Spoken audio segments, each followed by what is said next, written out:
this. Which line was it? It was in the Caracan, I remember. And now, this is definitely a good position for white because now when we talk about these pawn, this is a specific type of pawn structure, well-known pawn structure, IQP, isolated queen's pawn. And on d5, the pawn is going to be an isolated pawn if he were to capture. So he plays queen e2 instead. This is definitely a critical moment at this point of the game. Definitely critical moment on board 3.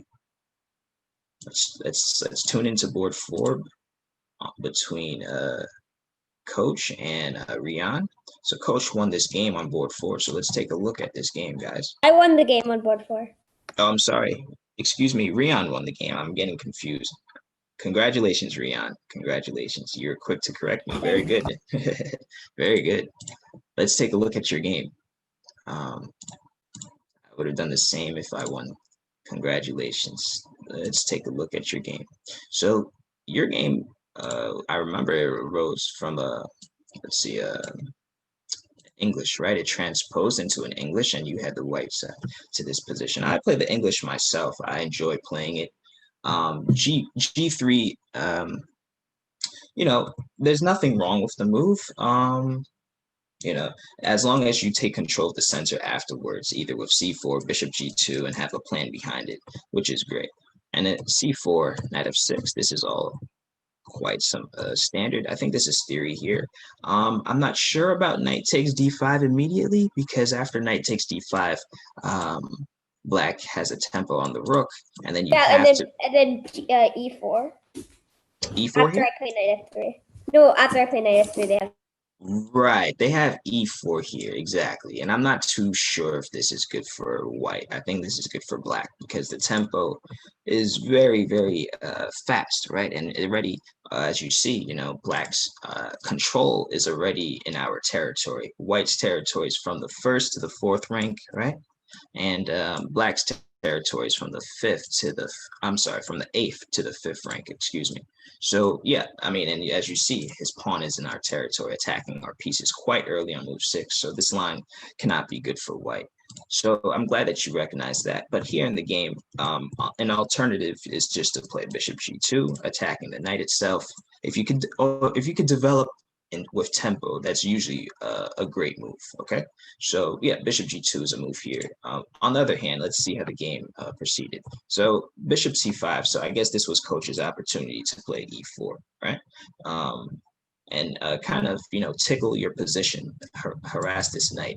But bishop c5, on the other hand, it's not bad. It just allows you to get the position that you want, right? So bishop g2, castles. And now here, knight c6, queen c2, and I already see some threats with knight g5. So I guess that's possibly, something close to what happened. And on the other hand, with that threat being in mind, I think coach should play knight d4, right? Probably trade some pieces and reduce the pressure that's going on in the position, because white does have pressure on the bishop with the queen being on c2. And we have some pressure here. So yeah, I think bishop e6 was the blunder in the position. And after knight g5, e4, yeah, and then now we have to give up a pawn, unfortunately, right? They have bishop f5. They have bishop f5, but they didn't play it. Bishop f5 here. Well, yeah, bishop f5 is a strong move, but at the moment, because we're going to lose a piece regardless, because even after bishop f5, I think you still have queen takes c5, right? Bishop takes. Oh no, because then they take the queen. Exactly, and then he takes the queen on d5, and then as you see, you still win at the end of the day, right? So this is just a position to learn from both sides. From in general, any game that you win or lose, you learn from both sides, right? But in this specific moment, I think white is better because the queen being on d5 is the problem, right? The queen is very vulnerable under, and it was indirectly attacked for a few moves with the bishop being on g2. So queen c2 is a nice little preparation move for knight g5. So, I mean, for the most part, white, you played, I'm sorry, Rion, you played very well this game. I mean, you developed your pieces. I mean, and then you created a nice, subtle attack on h7, and it worked out. So congratulations. Very good game. So let's take the time to look at the other games. Let's move on. All right, guys. Let's see. So that was board 4. So congratulations to Rian, and congratulations to Christopher. All right. So we're backing into an endgame on board 1. And for the most part, like I said, you know, black had some defensive resources. We'll take a look at how that played out. But in this endgame, white is winning. White is winning right now. He is up a rook. Board 3. Let's see. White is up a pawn. Black is up a piece. Yeah, black is up a piece. Ishan is up a piece against Arhan. Ishan is up a piece. I miscalculated. I thought there was an extra pawn, but there's an extra piece. Okay. All right. So, yeah, I mean, it looked like, you know, white had a pretty good solid position, but I think queen c2 was a blunder, and that was the critical moment I was mentioning about. I said there was a critical moment because I think e4 was the piece that e4 was the move that Arhan missed in the game, forking bishop on d3 and the knight on f3. All right, let's give some love to board 5. I haven't tuned in on board 5 in a while, between Kieran and Philip. So, this is a position, for the most part, I would say, it's quite dry. It's quite dry. But, you know, it's the dry positions that you can make a lot out of.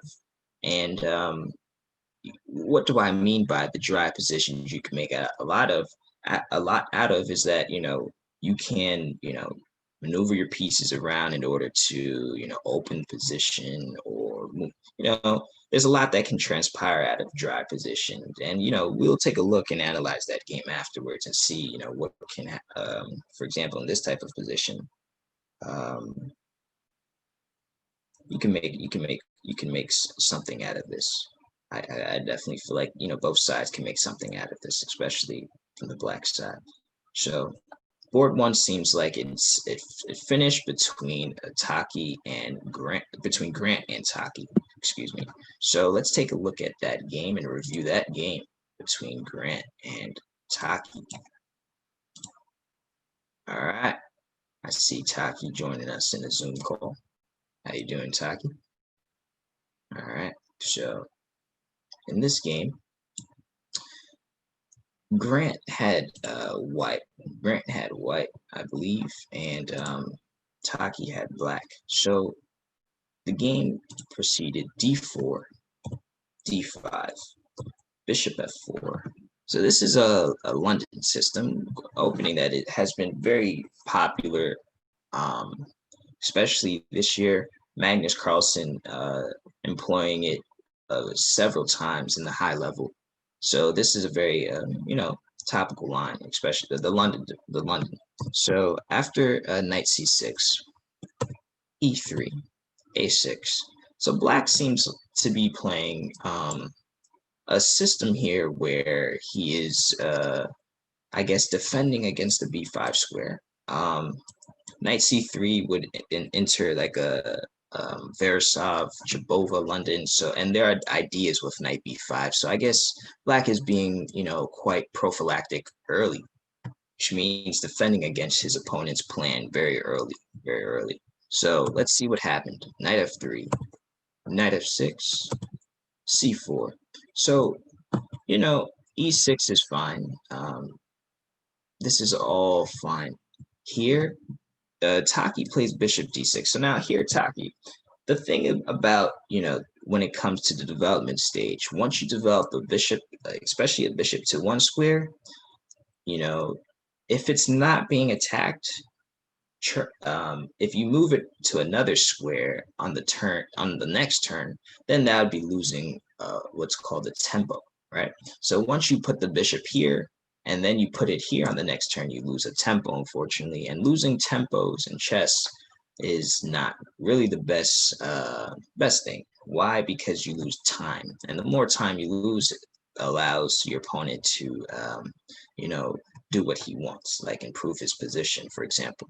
So after he plays bishop d3 and you play bishop g6, okay, here you're offering a trade, so it's not losing that much time.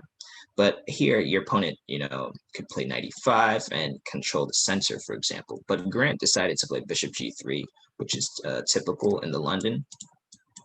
And after you capture, which is you trade we have a set of trade of pieces, Taki, which is great because that means you reduce the amount of space that your opponent had in the position, which is good. You advance the queen to d6. So here I like this type of idea that you went for, to control the center. So let's quickly see what happened. Castles, bishop d7, queen d3, so h5. So here you restricted your development of castling. So here you want to go for some type of kingside attack, right? Perhaps. But here, unfortunately, I don't know if this kingside attack is really, really going to work at the moment, only because we have some pressure on, I'm sorry, white has not pressure, but a defense on h4, right? He has the pawn supporting h4. He has the knight supporting h4. And if you push the pawn to h4, you're just going to lose the pawn. So remember, whenever you play a move, you want to play a move with an idea behind it, all right? And the idea behind h5 seems like it's to play h4. But if the idea is not successful, then you should, double think about the move that you played. And in this position, I think, castling queenside or castling kingside may be an option. And what's your plan behind castling is to, support your king, connect your rooks, right? And then you could, pick a plan between either attacking the king side or focusing on the center or whatever the position, calls for. Okay. So these are the different, ideas to keep in mind. So h5, and after knight e4, I think, this is a few trades happen. I remember looking at this position and I thought their idea is going to happen with d5. This was quite interesting. So you castle queenside. Okay. You castle queenside with the intention to attack on the king side. And I think, this was interesting. Okay, so for the most part here, with this move queen e7, it looks like we're defending against this attack, right? White had an attack on f7, and here you played queen e7. Now the thing is, after queen e7, we have to just make sure that there are no problems, like no sacrificial problems. Like, for example, can he capture here? And then let's say you take with the queen, he could probably take here. And if you take here, this may be a problem. But your opponent went for g5, and then yes, he captured on a6, right? And after he captured on a6, well, I'm sorry, after captured on a6, you went g5, and I think this might have been the slight issue, because after g5, this is what gives your opponent the ability to come into your territory quite fast. So this was the turning point of the game right here, I think. Right over here on move 16, after queen e7, I think this might have been a slightly defensive move. Here we should just capture Taki, and after you capture here, you should be okay, because now we traded a lot of minor pieces. We only have a set of one, and at the moment we do keep an equal set of pawns. White has 7 pawns and black has 7 pawns. Yeah, so each side has 7 pawns. We should be equal.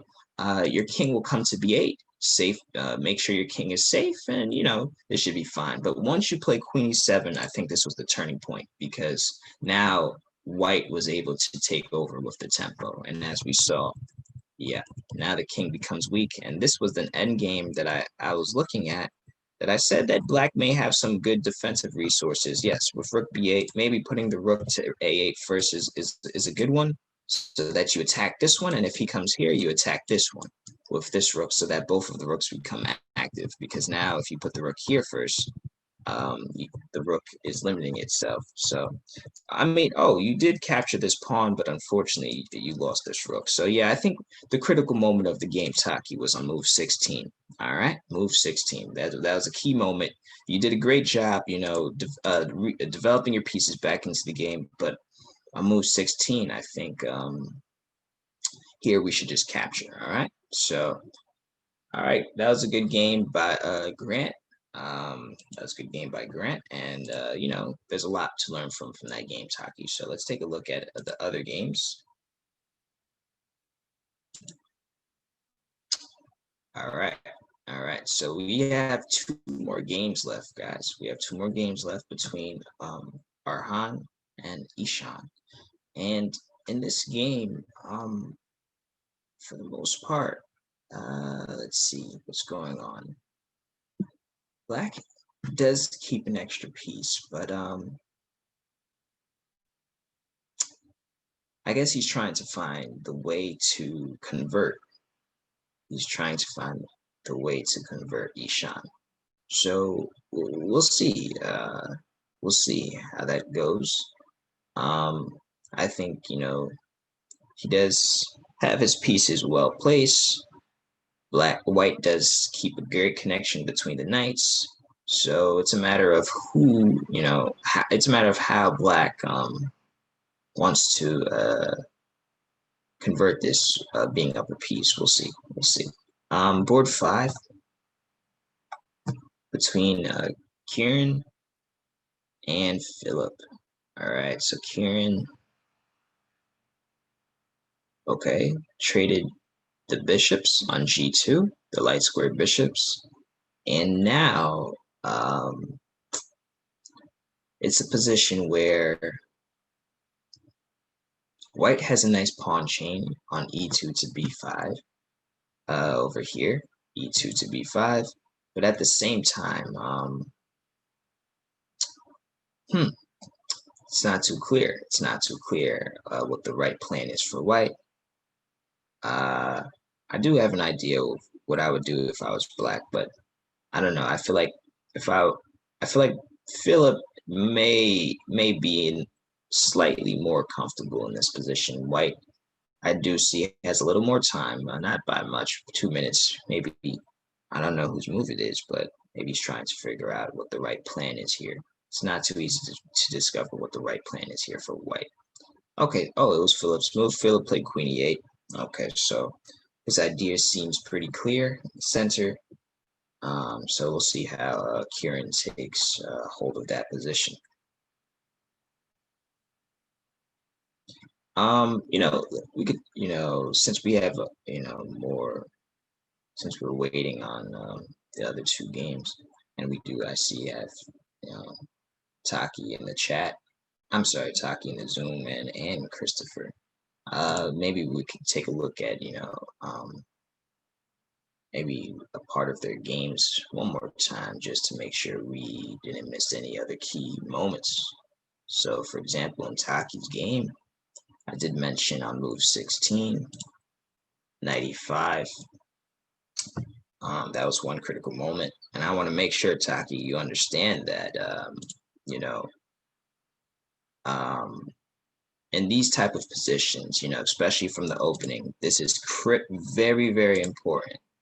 If you play a move, if you play one developing move, playing another developing move on the next turn, maybe it could backfire. I mean, if this was an open game, it could backfire, but that's something that we should avoid, moving piece twice in the opening.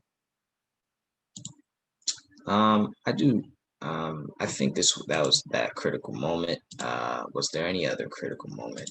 Yeah, I think it was that one in move 16, like I mentioned right here. Queen e7, queen e7. Um, if he takes on e5, I think there's problems with queen takes b7.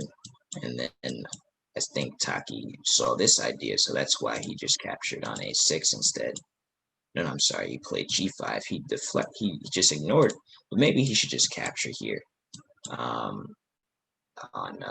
He should just capture on a6 so that after he captures on c6, takes, he has pressure here and here. I mean, it's the same position. It's hard to avoid. It might be inevitable after bishop takes a6, maybe knight d8. But after knight d8, it seems like that's one of those moves that you want to avoid. I don't know. I don't know if knight d8 is the right move here. Yeah, maybe not. Probably. I mean, if knight d8, it seems like we do have an attack on a6 at the moment now, since he cannot capture, but he still has checkmate on a8. So it seems like, knight d8 doesn't really help the position much. It's not a move that we want to play anyway. Yeah, so this was just a tough position for Taki. Unfortunately, Grant played quite well this game. Castling kingside, I think, might have been a safer idea for Taki. And I think the position started to become a little slightly dubious after h5, because once you play h5, then, you don't want to capture castle on this side of the board. Or you can, but you may fear some ideas because you gave up some weak squares, some soft squares.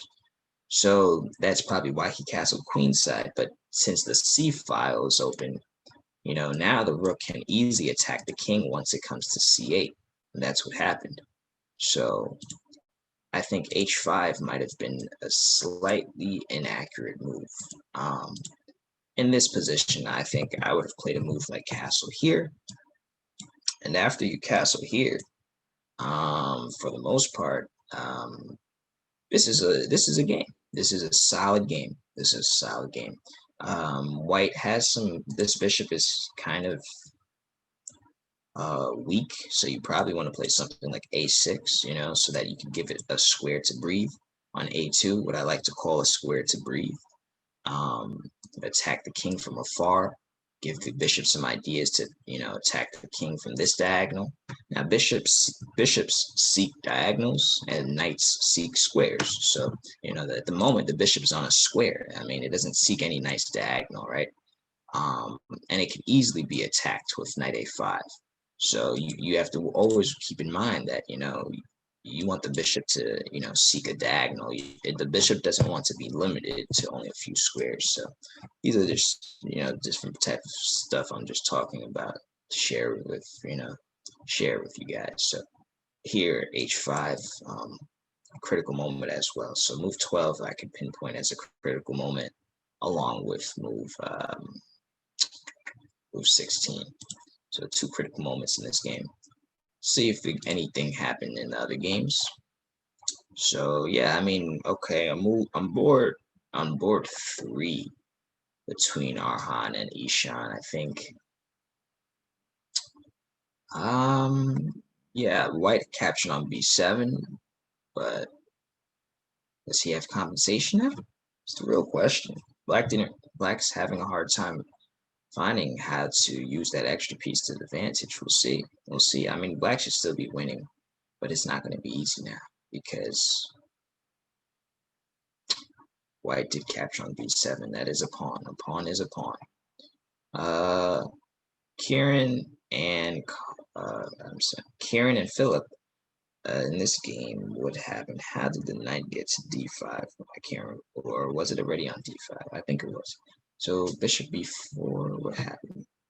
Yeah, this game is quite interesting. I don't know if there has been any pawn move for the last like 10 moves. I don't think there has been any pawn move. I think it was a maneuver of pieces. All right, so in the meantime, let's take a look at the game between, I think, let's see if we found another moment, critical moment in Christopher's game. let me see something. So in Christopher's game, it was another French. That was the French game. So I think for the most part, like I mentioned, the critical moment was here with knight g5. I don't, in particular, I don't play the French myself. I know a few variations here and there, but some ideas that I know is that just in general, bringing the pieces to the side, something that you want to do, you want to double think about. Definitely, I would definitely take that in consideration. Double thinking, what why am I bringing my pieces to this side? Okay, and okay, after I bring it there, is it going to have to go back? And if it has to go back, best believe, you're going to lose either you're probably going to lose a tempi because you have to waste the time going back. So you always want to go for the moves that you're not inclined to go backwards at the end of the day. So and this is the reason why you're going to have to go backwards, because there is no future attack on the h7 pawn because the knight is supporting it. But yeah, I mean, knight g5 was interesting. Christopher just played this quite well. I think. Wait a second. Yeah, this is what happened. And yeah, I think the only inaccuracy was here. h6 should have been played, but but I think Keon, he should have played queen d1 here, or queen d3, probably queen d3 maybe. I mean, you're not attacking on h7, but if he does play h6, you prepare knight f3. And now, this is another game. This is another game. So, the bishop probably wants to be on d6, but it's fine on b4. White wants to put the bishop on f4, and this is just a very symmetrical position, very symmetrical. So at least within the pawn structure, yeah, this game, it would definitely be equal after queen d3 instead of queen f3, and I think the critical moment, as we mentioned before, was with knight g5. All right, let's go back. Still see that the games are going on. Board 3. So, I don't know if anybody's following these tournaments nowadays online, but I know there's a big tournament going on between the Champions Showdown in St. Louis online, and between all these top players, and Gary Kasparov is actually playing himself. And yesterday I was just watching him play against Magnus, and the way he drew this rook and pawn endgame just shows that it doesn't matter. The game of chess is just so beautiful that it doesn't matter about how old you get. Just like in these other sports, like in I'm also watching the playoffs in the NBA, and it doesn't matter how old you get in chess. The knowledge that in chess, it most likely will stay with you. And that's the good thing about this game in comparison to basketball, for example, where you have to, retire quite young, but you don't have to retire in chess. I mean, you can, but you don't have to, at least.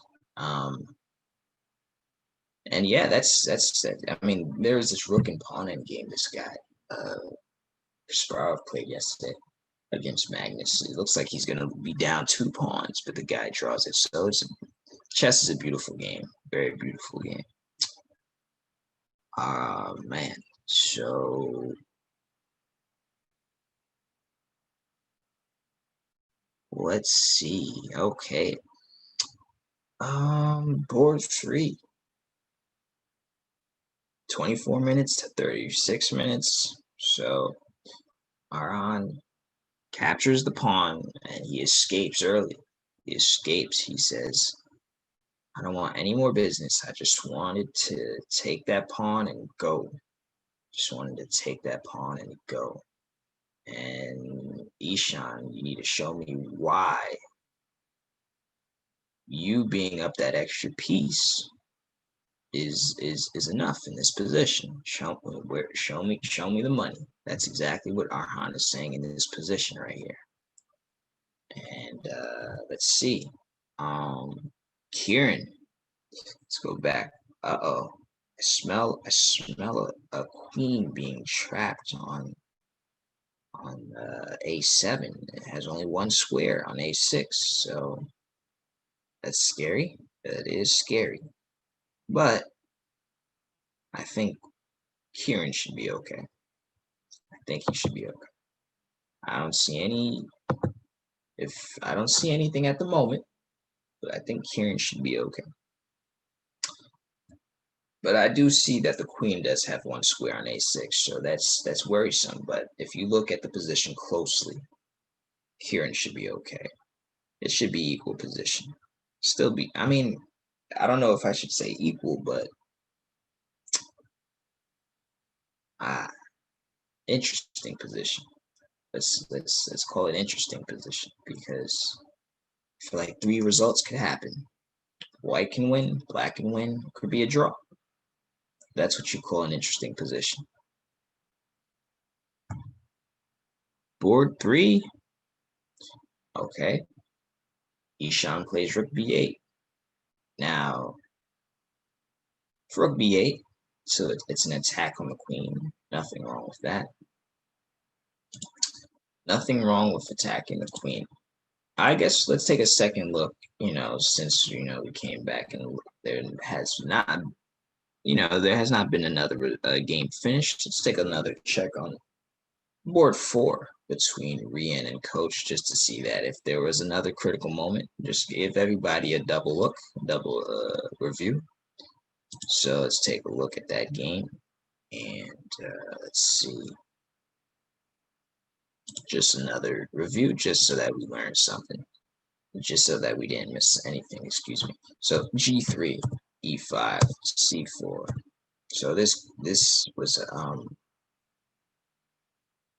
was English, and yeah, I think for the most part, this was fine. And I think, yeah, like I mentioned before, the critical moment was E4. I think E4 was a very good move. Would be a very good move by if Coach would have played E4 here, because after E4, like I mentioned, and like Rian mentioned, this would have been an attack on the knight, and Rian might be in some trouble. Might be in some trouble. I don't know if this is a line, but I don't think so. I don't think so. I never seen a line like this before. So maybe, the chess is very weird in that way, where lines like this is possible. But I know I don't remember a line being like this in this line. Sorry, I don't. Let's take a look at this one though. Bishop G2, yeah. So once again, chess is weird in the way that you could be developing your pieces, and you think just developing is natural, and then boom, something happens. And that's the thing, it's like, in the development stage, you pay attention to development stage. Excuse me. You pay attention to development stage in the terms of, in the way that, I think how should I word this? So you don't have to pay a lot of attention, because you're developing, but you want to pay a lot of attention in the fact that you want to put your pieces in the right squares. That's very important about the development stage. The pieces want to go to the right squares, right? So for example, the right square for example, the bishop on C on F8 is probably E7.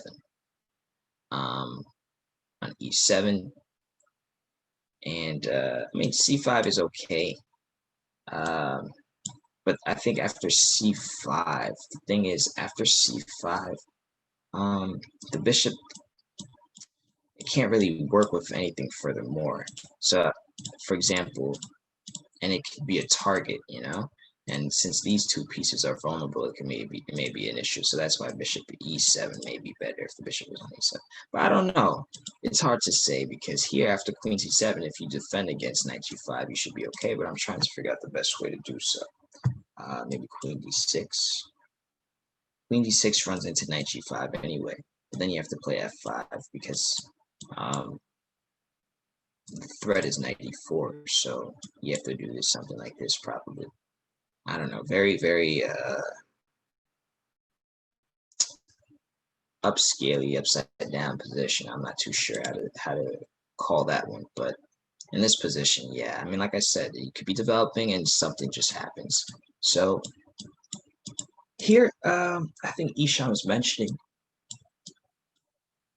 bishop f5, but after bishop f5, like we said, queen takes c5 is a slight inaccuracy. It's an inaccuracy for black, and you just lose a piece. So yeah, I think after e5 here, he could also play bishop takes, and oh, I'm sorry, that doesn't work because this tactics, but I guess yeah, this doesn't work. So what happens? So knight takes e4, he played the right capture, and after bishop d3, yeah, intermezzo, check, and the threat of checkmate. So yeah, it's an interesting game and a nice game for white. Definitely a nice game for white. So I guess we didn't miss anything from that one. Just the critical moment was right here, and yeah, on move 7. On move 6, excuse me, move 6. So all right. So let's see. Anything else? Ooh, I do smell a trapped queen. I do.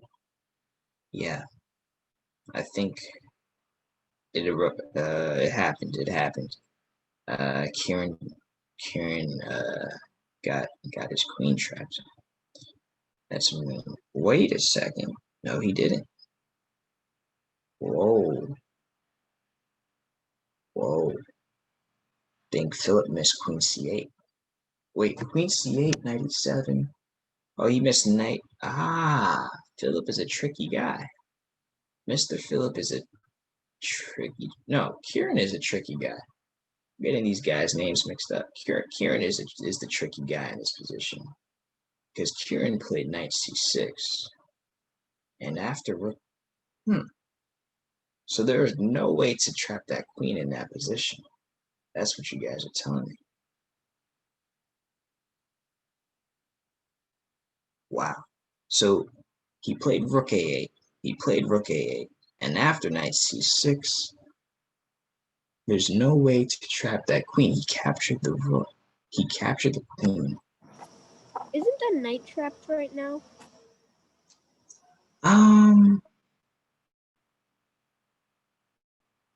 Yeah. There's a lot going on in this position.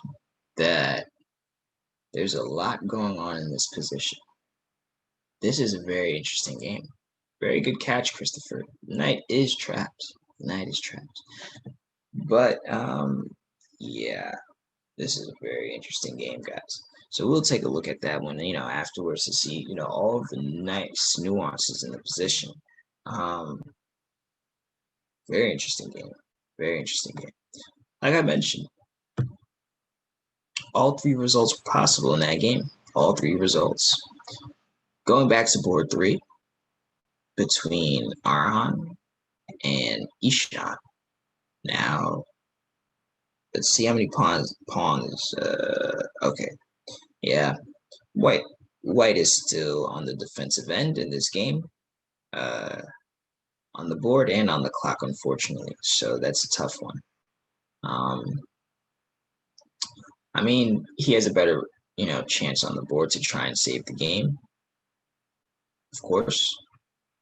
But I mean, it's not going to be easy. Black does, it does require some work, a little more work from Black. But I think, Black does have a good position. I still can't believe this knight c6 move. Kieran found this knight c6 move. Tricky guy. Tricky guy. Because I think I was looking at queen c8, but then he has knight e7. But if he plays queen e8, he has queen c7. And yeah, very nice move. Very nice move, knight c6. We have we have some tricky, strong guys in this tournament. Wow.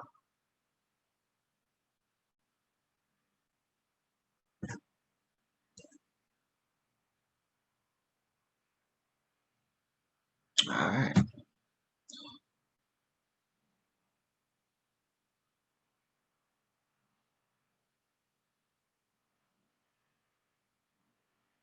So let's see what happens. Oh, that's the move I was looking at from Ishan. I was waiting to see if he was going to play bishop takes h6. I'm sorry, bishop takes h3. He does it. Okay. Queen e2. Let's see. What's next? What's coming next? Because the problem is if the queen was on c2, guys. If he were to capture on h3, then queen takes knight, and then he won his pawn back, and he's attacking the king furthermore. So, that's good news. And in the game between Philip and Kieran, that game's wow.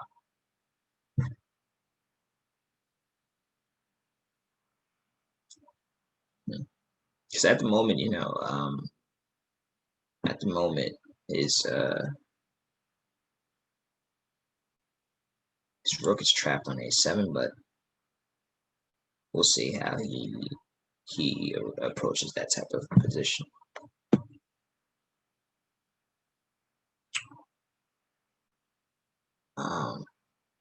Yeah, we'll see. Still some time left from both sides. Still some time left.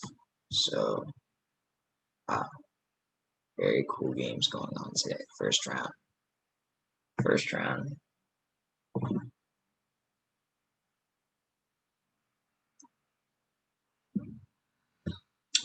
All right.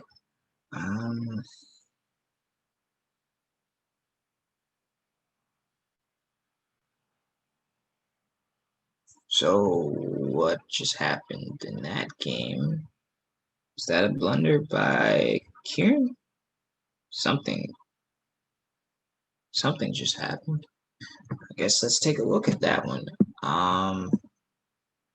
Let's take a look at that one. All right, so that was a game between Kieran, and that was the game between Philip, which was the game I found to be very, very interesting. And it arises from a ready, which is an opening that I play myself. Knight f3, very solid structure. And now,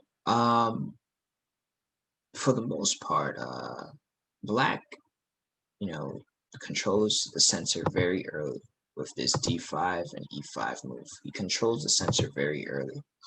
And, White's idea here is typically just to develop the king side first and then worry about his queen side development. So d3 is a good move, just so that, he could avoid, or provoke any e4 ideas with this pawn just to capture. So c4 is fine. I think he has Black. Philip should capture and go into this endgame, because once you play g4, sometimes you have to worry about this type of pawn structure being overextended, especially in the center. Maybe e3 could come very fast, possibly, but this is going to transpose into some type of Benoni, right?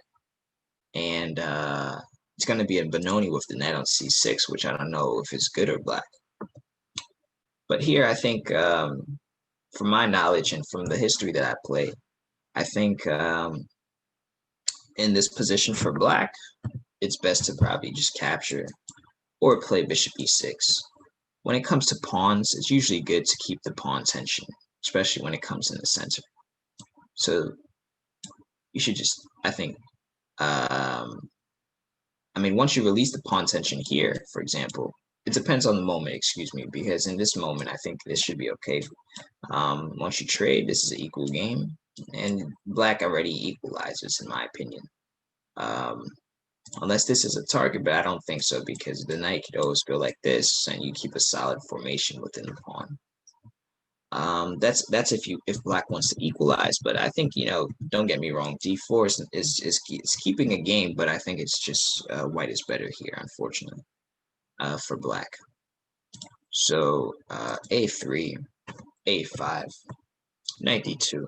So in this game, now here, Kieran, I think, I understand the way that you develop is with the knight first, and then your opponent, Philip, allowed you to capture the bishop, and then basically white, he got a dream position. White got a dream position coming out of the opening, and then in the middle game, because I call this a dream position because usually in the Benoni, black imposes moves that usually stops white's ideas, that usually stops white's ideas. And for example, after a3, the idea after a3 is to play b4. And black plays what? He plays a5, stopping his idea. So that's why, and then eventually white gets what he wants. So after knight d2, bishop c5, I don't know if bishop c5 is a good square for Philip's bishop, because now the bishop is blocked by its own pawn, right? So maybe bishop e7 is a great square. Remember, bishops belong on diagonals and knights belong on squares. So this would be a square for the bishop rather than a diagonal, because this is only being blocked by its own pawn. Whereas if the bishop comes to e7, then the bishop, it's still passive, but at least it holds a diagonal in some fashion, some way.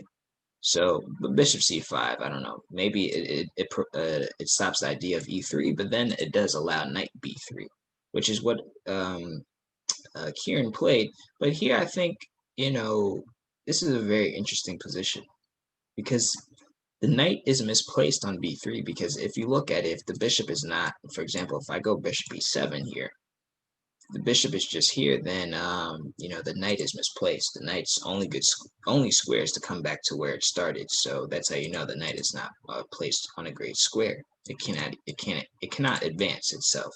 So but Philip played queen d6, defending the bishop, and I think this is allowing Kieran to do what he wants now, and that's what I mean in that position. So he comes up with this queenside plan, and after this happens, after knight d8, now this bishop, foresees a nice diagonal. This bishop is nice on b4. I think Philip did a great job of being very cautious in this position as black. The more pieces that he traded, the more comfortable his position got. Now, that's one thing to keep in mind. Whenever you're being attacked, or your opponent is coming down on you with his pawns, for example, or with his pieces in general, it's always best to look for trades.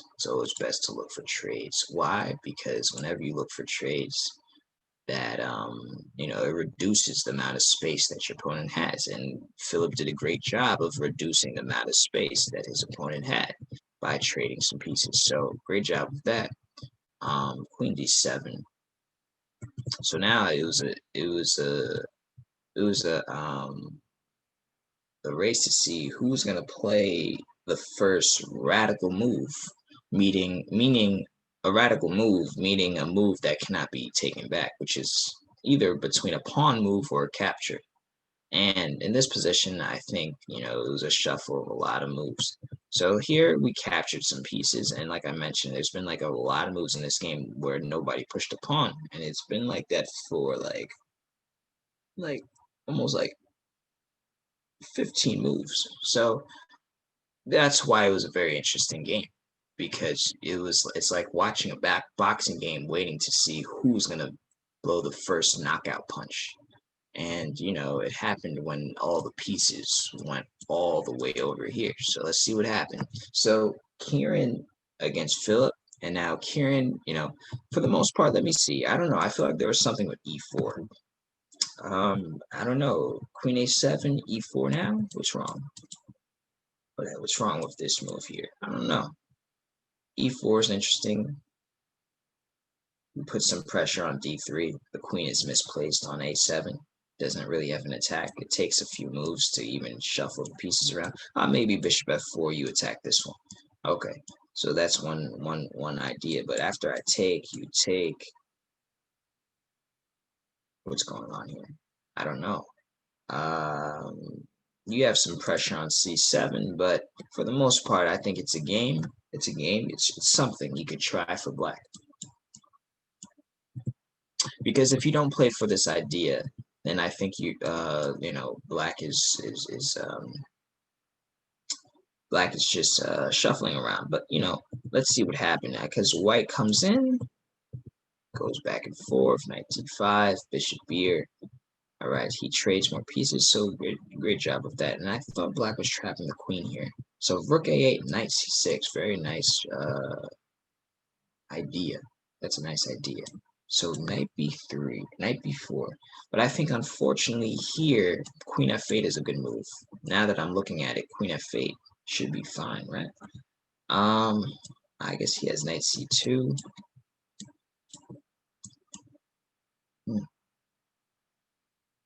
I guess it doesn't work because queen c7. So very tricky, very, very tricky position. Very tricky position. I just, this is something I'm going to look at I'm going to take a look at, myself, because it feels like the queen is trapped, but I don't know what's the right way to go about the position. But very nice job, very nice resource, Kieran, with, by playing knight c6, because when I jumped to this position, I was like, whoa, is the queen trapped? I smell this. I smell a dead fish in the sea. And then I saw this on the board, and I said, oh, was there a mistake? And then Christopher told me, wait a second, isn't there a knight that's trapped on the board? And I'm looking at the position, I'm like, whoa, there is, because if the knight goes here, for example, in this type of position, if the knight goes here, he just takes, and if he takes, he just takes, and that's why the knight is trapped. And because the threat is just to play king e8 like your opponent did in the game. So both sides played like grandmasters this game. I mean, for the most part, these guys played well. These guys played well. Like, knight c6, beautiful move. But it seems like black saw this, and you saw the knight was trapped. So we're in a tournament full of grandmasters. Great games from everybody. I mean, I don't know if there's any more games going left, but this game, let me see if I missed anything.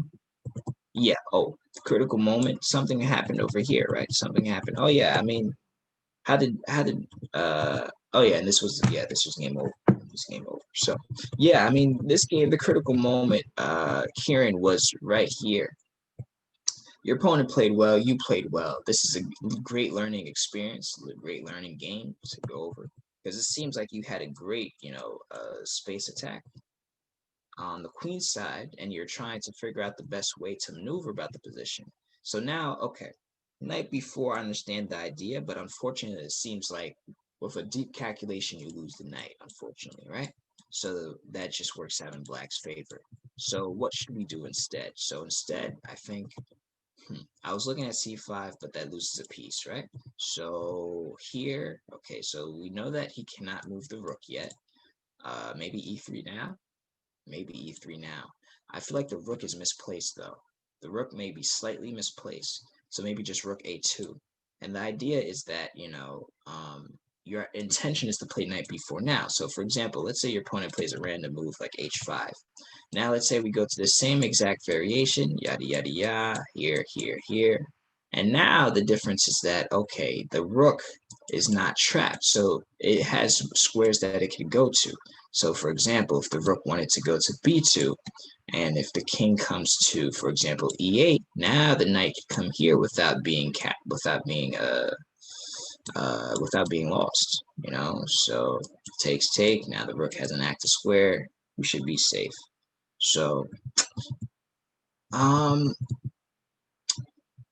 so yeah, I think playing the position. I mean, it's not easy to say to see that far in these type of situations. I didn't even see that far, but I think this was a critical move. Knight b4, very critical move. So I guess playing the position slightly slow. Usually, a great advice that I would give for white, Kieran, in this position is that that I've got from other coaches, that whenever you have an advantage, it's always good to once you see you have an advantage, you see that you have some pressure here, you have some pressure, some space advantage, any type of advantage. It could be the most minimal advantage.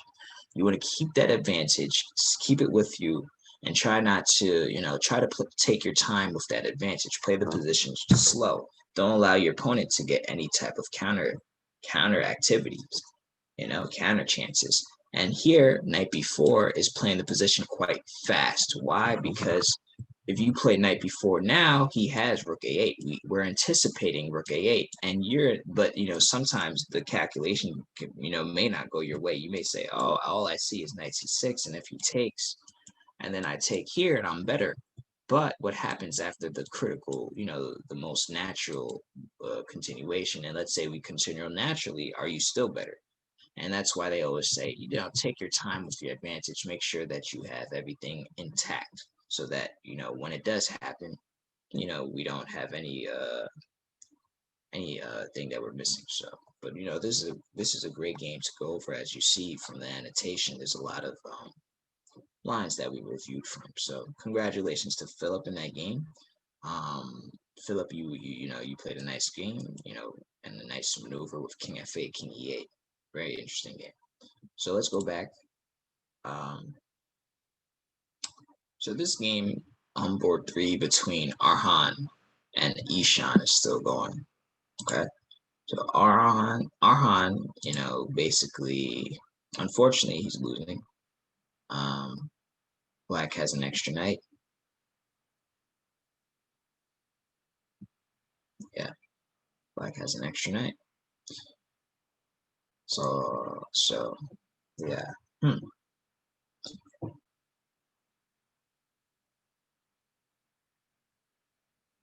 So yeah, Ishan should be able to convert this endgame. He just has to make sure that these pawns don't do anything, but that's why the king is he's doing a great job protecting, defending against those pawns. He does have extra pawns on the king side, so we'll see what happens after that one.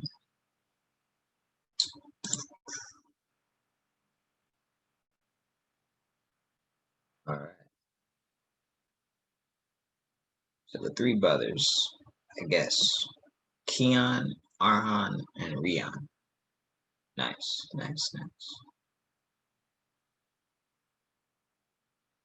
All right.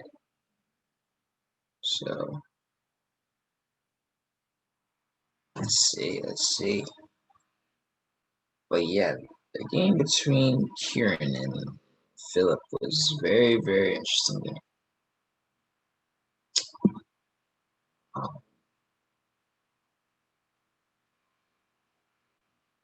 All right.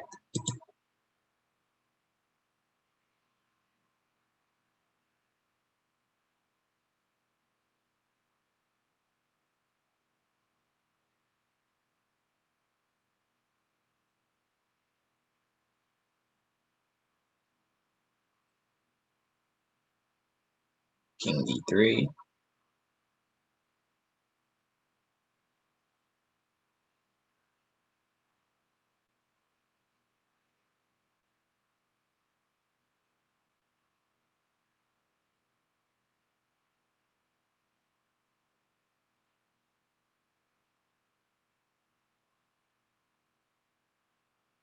Yeah, and this endgame is just lost now, unfortunately. Yeah, the pawn is gonna come down the board for Isha. Hmm.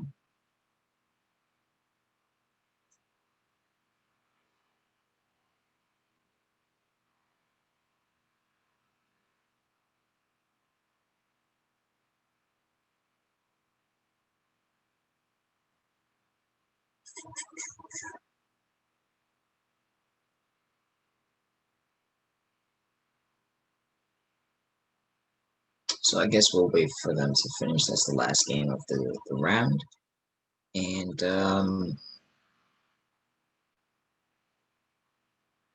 yeah, I mean, we'll see what happens round two.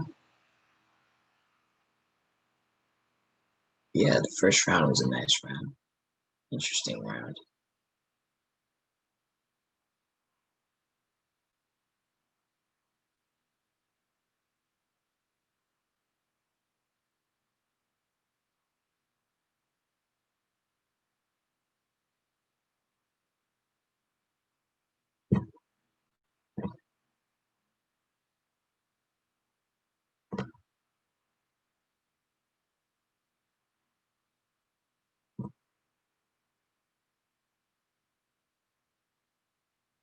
So place four.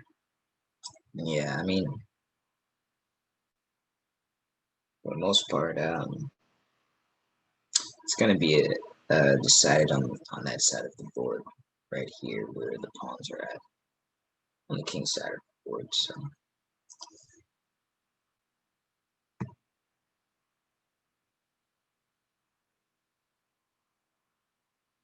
knight f4.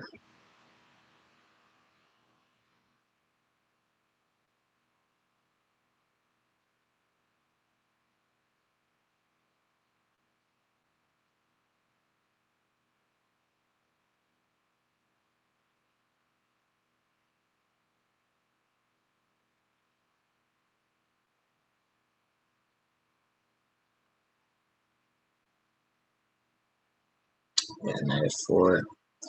After knight f4, probably king g1, h3.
It seems like we're about to wrap up this one.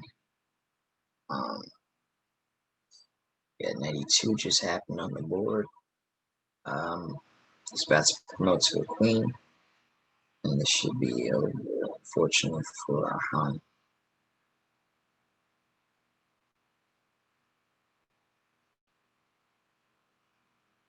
Yeah. So we'll take a look at what happened that one before we move on to round two.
So there goes the queen.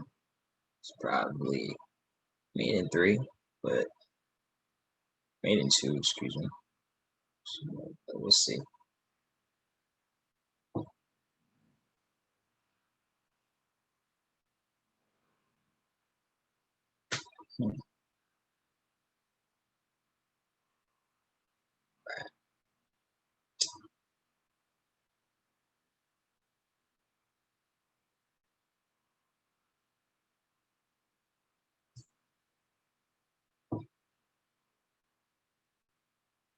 Yeah, so I guess there goes the mate.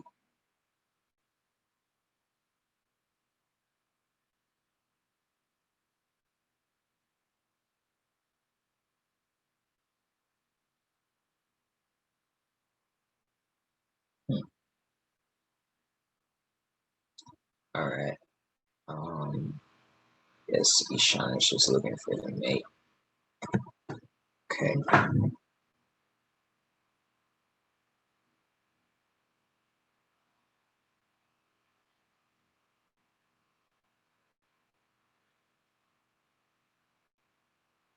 All right. I guess he found it, and I guess we'll take a look at Ishan versus Arhan. So Arhan versus Ishan, excuse me. So Arhan played e4, and this was a Caro-Kann, right? And for the most part, so I play the Caro-Kann myself, and I just know that this is exchange. Very topical line with bishop d3, very solid.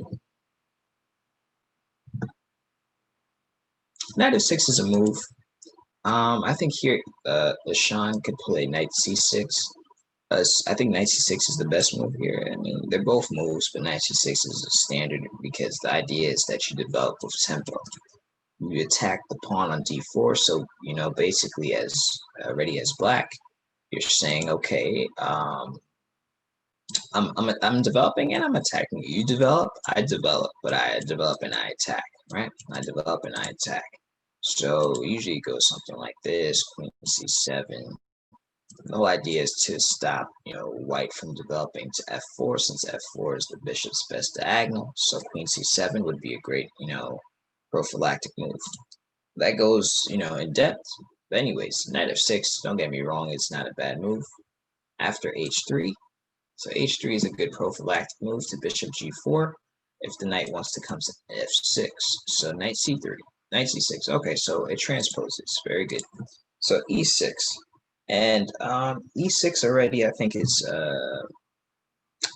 white is better, is slightly better because now the bishop, doesn't have a good diagonal. The bishop is going to be passive.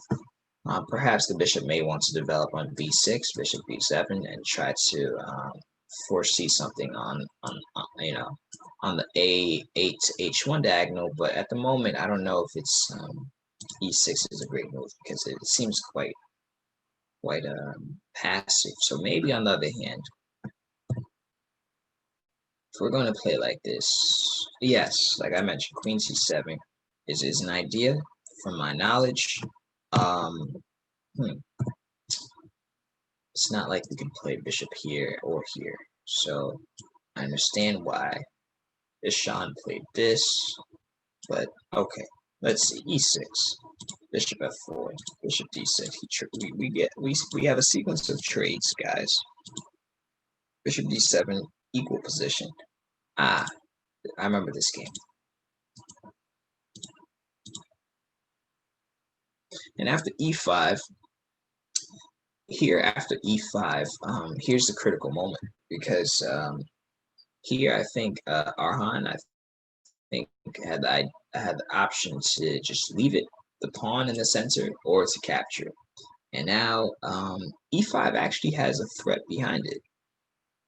And the threat behind e5 is to play e4 in this position. And after black plays e4, and as we see there goes the threat. And I think that's exactly what happened in the game, Queen c7. And I think I saw this moment and I said, well, this is a critical moment And this was the point where he had the option to take or to advance the pawn. And the tricky thing about pawns are, it looks like, these small little pieces can only, push one square, advance one square, or capture sideways one square. But, those two options, mean a lot, right? They hold weight. So the fact that he has two options and not one, it means a lot. You can either advance is usually what most people forget about, that the pawns, they don't have to take when it comes to, an exchange. They're not always forced to capture, you know, um, and, since they're not always forced to capture, that means, advancing the pawn is another way of proceeding about this type of position. And that's what happened, black proceeded with e4, and I think this was the turning point, because after knight g5, e takes d3, queen takes d3, h6. And as you see, this was a game where, like I mentioned, it's gonna require some work in order to convert, but black eventually did it. So I think, I think if the game proceeded here with d takes e5, this would have been a whole new whole new game, because after d takes e5, now this is isolated pawn, isolated queenside pawn, and after knight takes, this is going to be the target. We could trade down, and after we trade down all the way, you can play a move like knight f3 with tempo. Have some pressure indirectly against this d5 pawn. Maybe queen b3, rook d1 is an idea. But for the most part, white is definitely favored in this position. The knight will come to d4, an outpost square, meaning it cannot be attacked by any of our opposing pawns. And yeah, this position seems very good for white if this were to happen. But unfortunately, after this blunder, this was just a blunder. Nothing we could really do about it. And yeah, I mean, other than, just, learn from the mistake, and, understand that, the key thing about pawns are that, they're not always forced to capture whenever there's a piece right, across from it. They're not always forced to capture it. If it can advance, always consider that factor as well. So I think that was the key lesson from this game, because although you did win a pawn on b3, I mean, your opponent, yeah, he let you win the pawn on b3, but as you see, the piece definitely held more value to the position. And after bishop takes h3, I think that's just that was it. But it's hard to say how to play in these type of positions, especially when you're beating down a piece. But for the most part, I think Arhan did hold great resilience. He did hold great resilience. This position looks very, very. Wait a second. c4. Yeah, I guess it's not winning, but I mean, this is the most sloppiest of the sloppiest. I didn't have to do just play knight a6 immediately. I think so, unless he has d6. Yeah, he may have d6. Excuse me. So yeah, this is tricky. You have to be accurate in a way. No, this is not it. Yeah, it's not it. Maybe this is the right way with king g6 first. Makes sense, because now I don't know how I did it. I think I played king f6 then, and then after c6 knight a6, and after d6 king e6. Yeah. So and if he goes here, you go here, and if he goes here, you go here. So no, like I mentioned, Arhan, he showed great resilience. I mean, to get a position like endgame like this, coming from the position down the piece that he had, awesome job. But there's definitely a lot to learn from both sides, and that's the awesome part about chess. So here, even b6 maybe is an idea, but unfortunately, knight c6 stops that plan. So, all right, that wraps up round one. That wraps up round one, and we are in round two. Okay, we are in round two, And it seems like we have a game that is completed already between Philip and Kian. Second.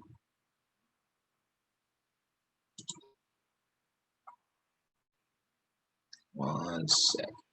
So let's take a look at that game first before we move on, before we go anywhere, between Philip and Kieran. So let's see what happened in that game. This was a quick game, 6 moves, so let's see what happened. E4, E5, Bishop C4, Knight F6, Knight C3. So in this variation, very topical stuff. Very topical stuff. I've seen Hikaru Nakamura play it, Magnus Carlsen play it, all the top players play it, but I haven't seen this. I don't know. And I guess this is bad because of Queen H5. See, that's game over. Yeah. There's nothing to do about this move, I think. There's a double threat. There's a double threat, and after D5, yeah. Wow. Wow. Kieran just knew the line quite well, I guess. He just knew the line quite well. There's nothing to know to do. It's just this knight takes E4 is a big blunder. It's a big blunder here. Because even after Queen H5, something like this. Oh, wait a second. Unless H4, no. I'm trying to think of this move in the position with Knight G5. This might be a move. This might be a move. I think. Wait a second. What am I saying to myself? So can he play Knight G5 or can he play Knight D6? There are 2 moves in this position. I guess it's not completely lost. Yeah. So I think the problem was confusing myself. The problem here was that after Knight takes E4, Queen H5, yeah, just Knight D6. I think Knight D6 should be fine. And after Queen takes E5, yeah, I don't play E4, E5. That's why these lines are very new to me myself. But it felt like Queen H5 was winning. I guess it's not. Okay, so after Knight D6, Queen E7, and yeah, I think this is equal. This is equal chess. But unfortunately, I think Kian got confused like I did myself. And I thought this was lost after Queen H5, but no, we have Knight D6. And this reminds me of Berlin structures, the Berlin Wall structures. So yeah, I mean, this is quite equal in my opinion. And even worse comes to worse, Knight G5, but I don't like this move for some reason. D4 is an option, H4 is an option.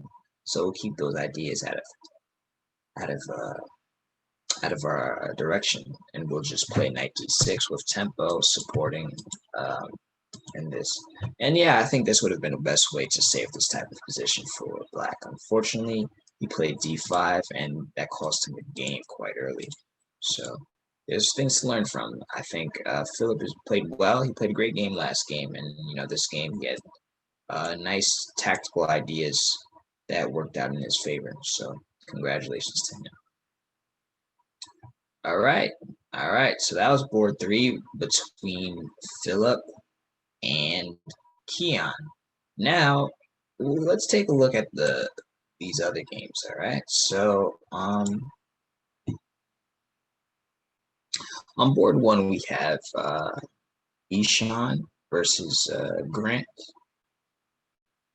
and see what's going on in this position. So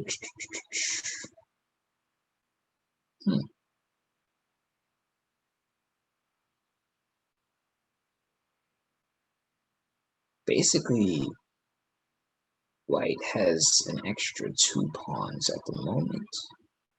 3. Extra 3. Oh no, I'm sorry, 2 pawns, excuse me. So Ishan is up 2 pawns against Grant. Seems like, yeah, Grant's king is slightly exposed. slightly exposed. He has more time. So hopefully, we'll see if he could use that time to his advantage to squiggle his way out of this type of inferior position, because he is down 2 pawns. He is. And the queens are off the board, so the compensation is minimum. Christopher versus Rian. It's a standard. What is this? What type of opening is this? It's going to be a French.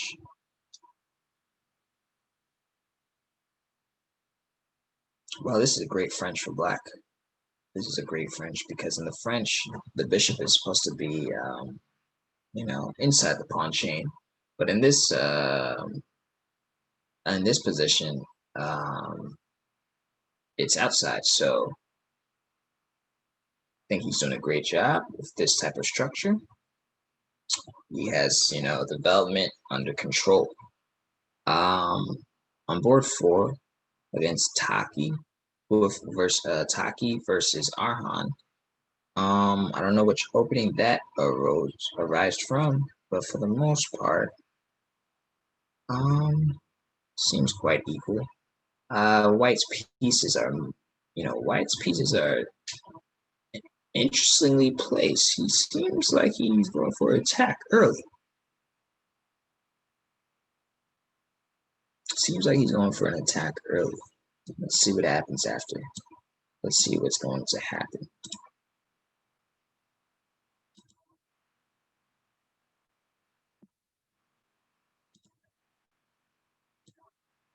All right, let's see what happens.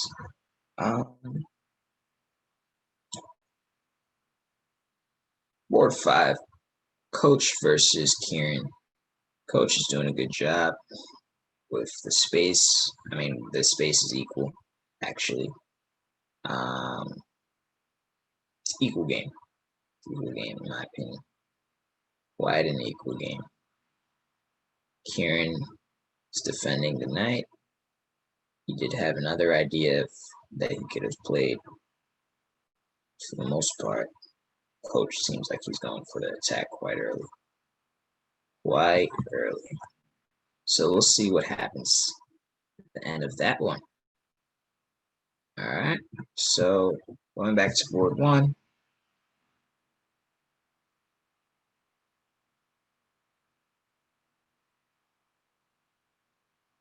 Let's see what happens.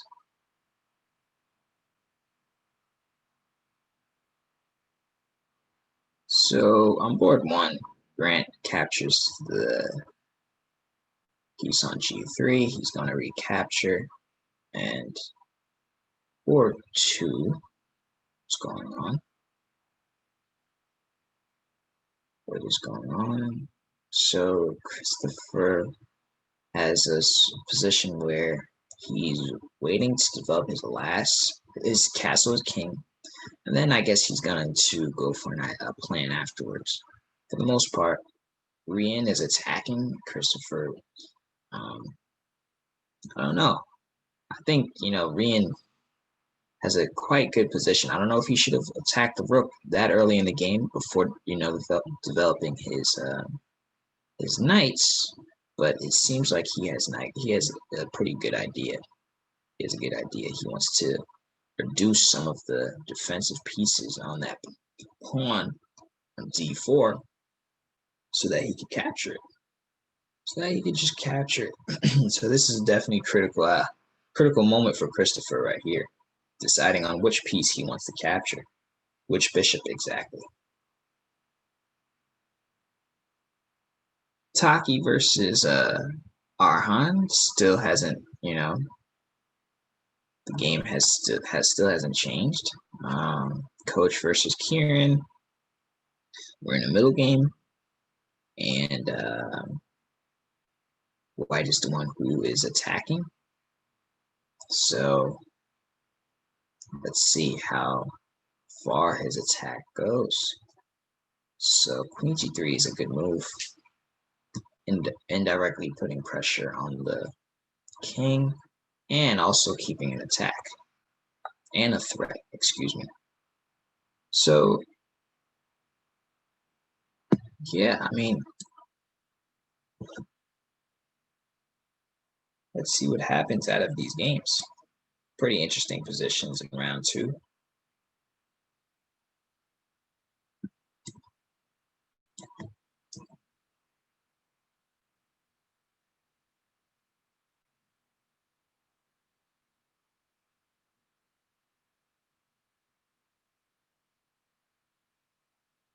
Let's see.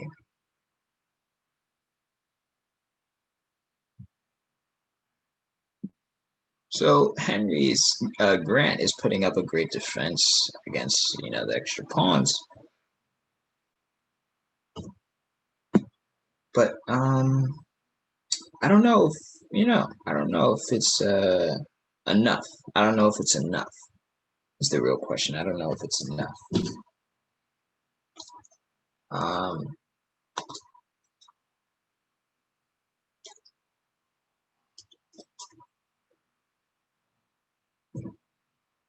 Yeah, because he does keep the extra 2 pawns and the space. So we'll see what happens.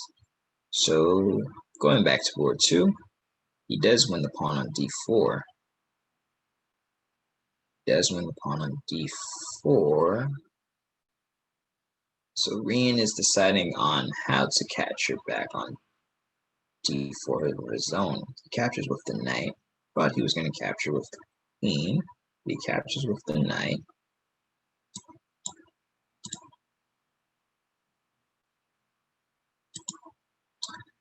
All right. Let's move on to board 4 again. He played b3. So what is Taki's idea? What is his idea? To support the bishop on c4. And what else? Guess we will see. Guess we will see. We will see. So Coach captures the pawn on h6, and that was his threat all along. So he played queen f5. Kieran plays queen f5. And now Kieran has an interesting position. Let's see how he proceeds. I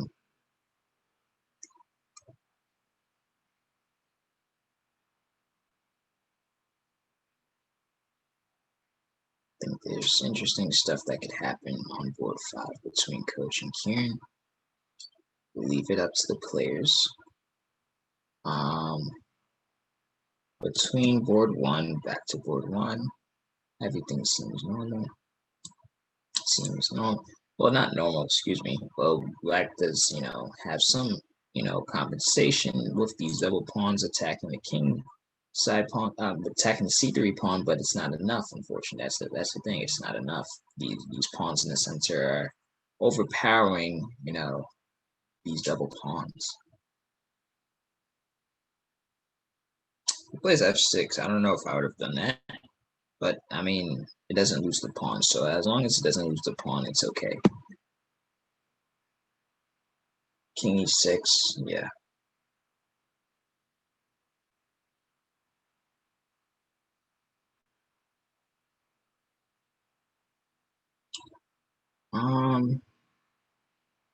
Board 2 is interesting. So basically, Black is up a pawn. Black is up a pawn, but the material correlation is imbalanced. He has 2 knights, and I have a knight and bishop. I'm sorry, I said I like I'm playing the game. White, Christopher has a knight and bishop, and Rian has an extra pawn. I mean, has the 2 knights and the extra pawn, but for the most part, I mean, it's going to be a long game. I think that's going to be a long game. He's going to have to try and use the extra pawn to his advantage.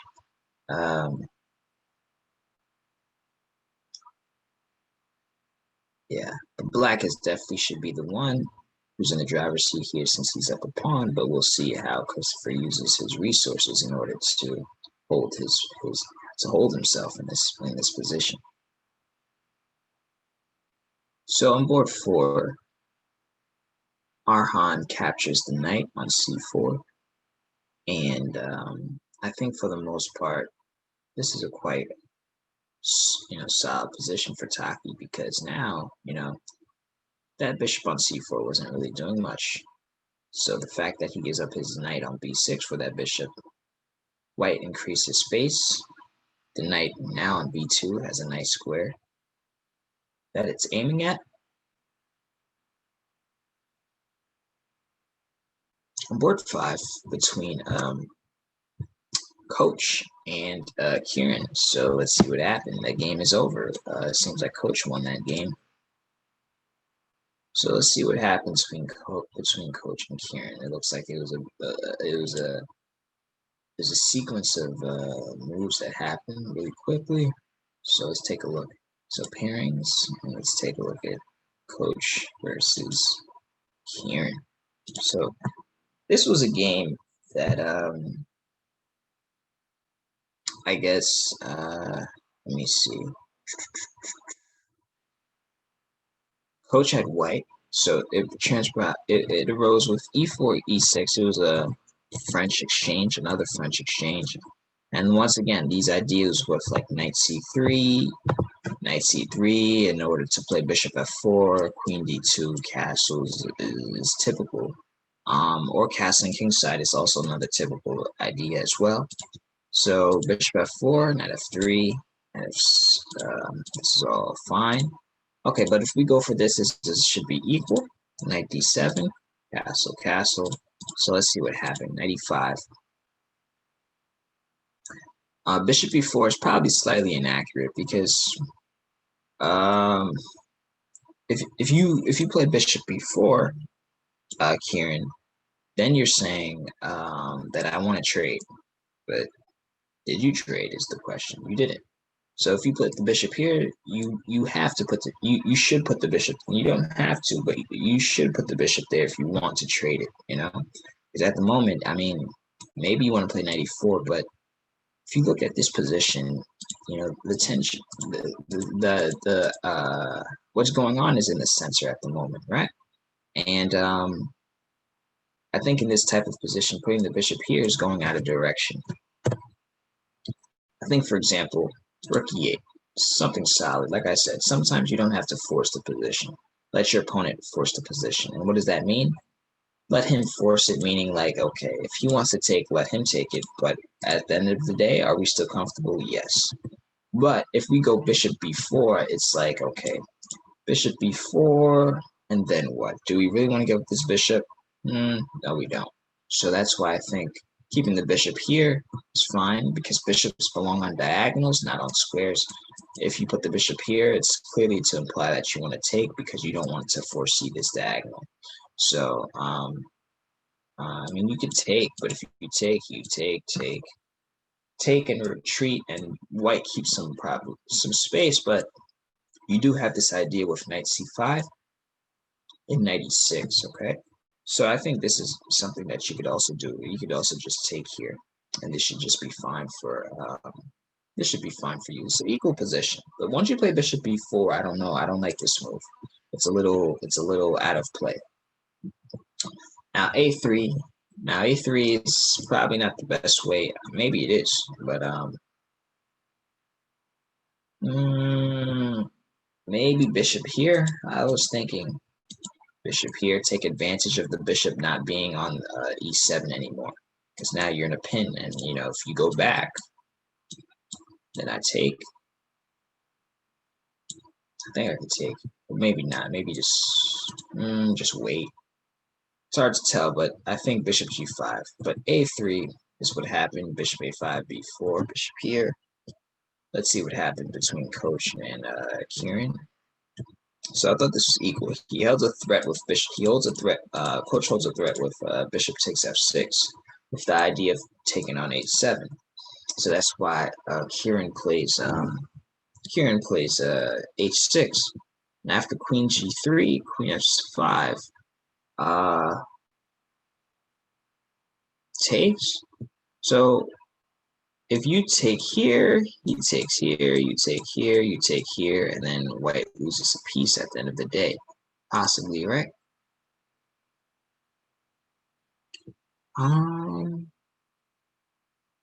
Yeah.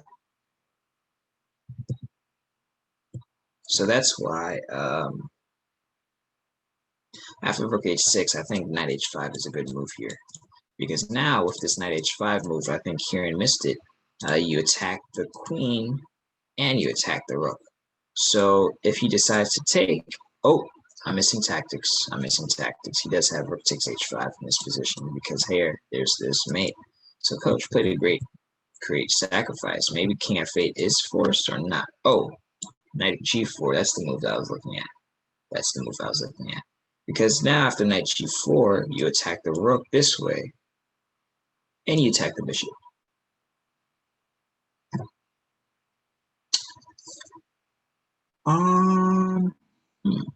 Yeah, I think this should be fine because now, yeah, you attack the bishop and the rook. These are the two key pieces that you want to attack in this position. And, it doesn't matter what happens with this queen. The queen is, we just ignore this piece because we're going to attack the bishop. I think knight g4 is an alternative move in this position because after king f8, that's a little slightly passive. And now we have rook here, king e7, and this is like almost forced mate coming. Yeah, that was unfortunate. So yeah, in this type of position, I think best move was to play knight g4, and then white might actually be worse because I don't see a clear way on how to. Maybe he could play h3.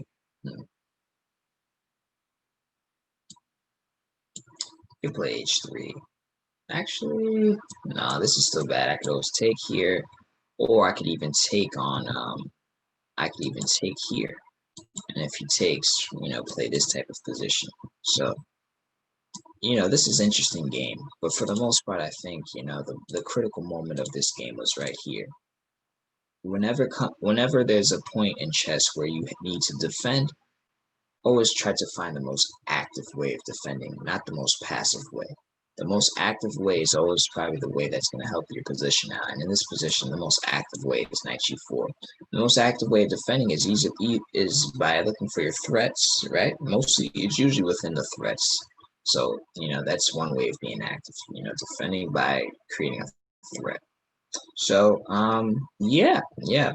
Coach played a great game in that position. So, I guess it's a lot to learn from. But one key lesson that I got from this game is that when it comes to defending, always try to find the most active way to defend in chess. All right, so going back to board one. Whoa. Is this an endgame that we see? Is this an endgame that we see that black is just winning? And I think it is. Wow. So in this position, what's going on?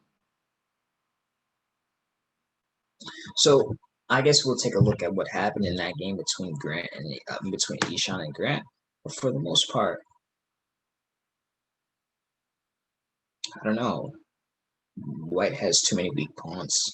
He found a way to take advantage of those pawns, and also, yeah, I don't know about that f6 move. F6 was the move that I found a little scary because now the king got active. Now it seems like his king is working with his rooks in order to attack those pawns, and that might be a slight issue. So, going back to board two, he takes on h6.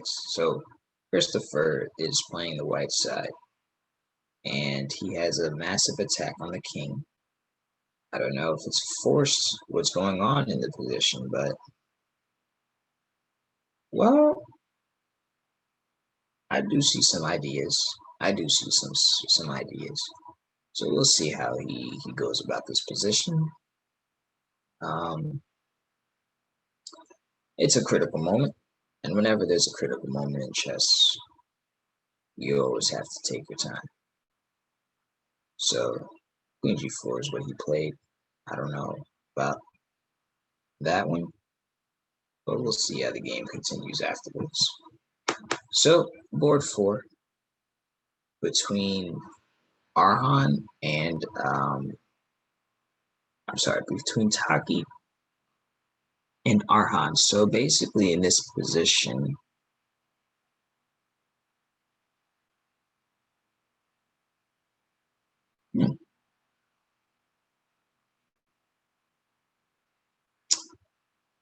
from my assessment, I would say that Black is slightly better, only because he's quicker to the tempo. He's quicker to the tempo. Seems like Arhan is about to win a pawn on e4, especially. And I mean, there's more chess to the game, but it seems like, Taki did just drop a pawn, but he does have rook and bishop, which creates some, could create some counterplay in these type of positions.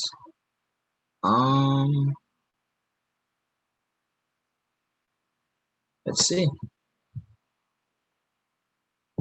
So 3 games left in the round. 3 games left in the round. See how that goes.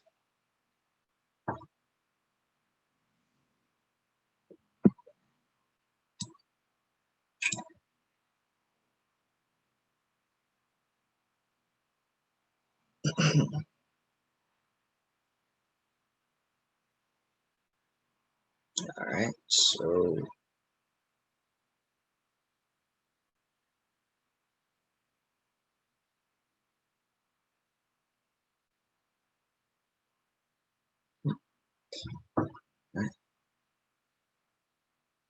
we're back to board 1, and for the most part, like I said, Black came up on top out of a position that was worse for him. So great resilience for Grant, great defense, and now, I mean, I think Rook A8 was a better idea. You want to create some type of pass pawn. But we'll analyze that game. Definitely analyze these games.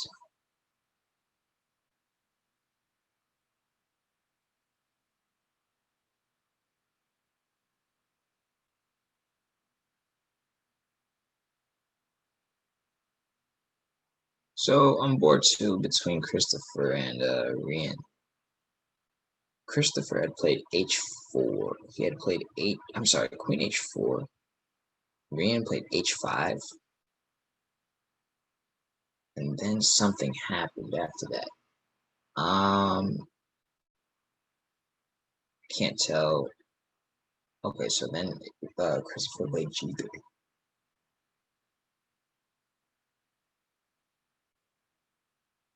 Not too sure. I mean, he's gonna, if he takes. Yeah, I don't know. There's a lot of different stuff that could happen. I'm not too sure what's going on, but I do see some tactics for both sides. So we'll see who employs them first in this type of position, because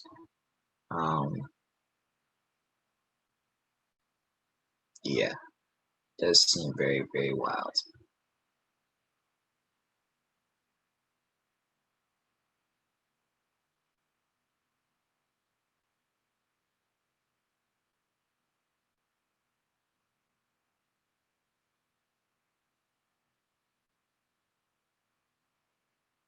Board 4 between Taki and Arhan. Taki is trying to open the game up. He understands that, he has the bishop, so he needs to open the game up, and he's doing a good job of doing that. So we'll see how he holds this position. So wow, Rian takes the bishop. Christopher takes the pawn on board 2. Very aggressive position.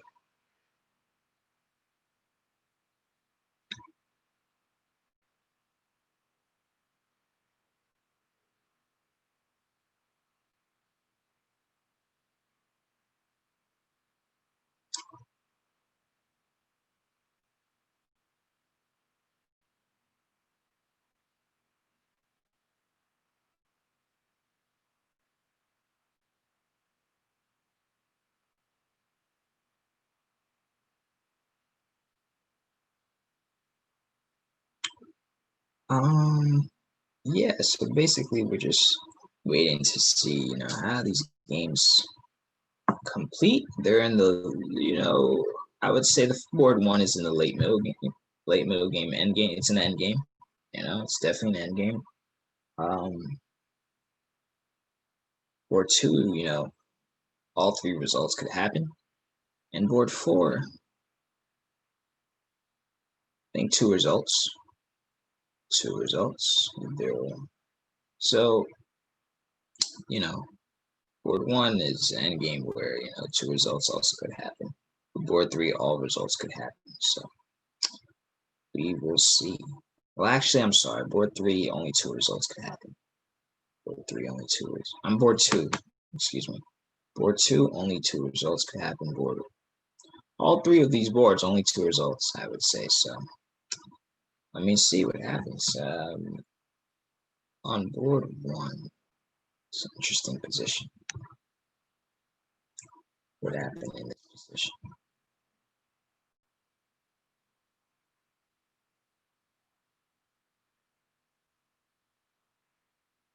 So this is an end game. Yeah, Grant should convert this one, but let's see how it goes.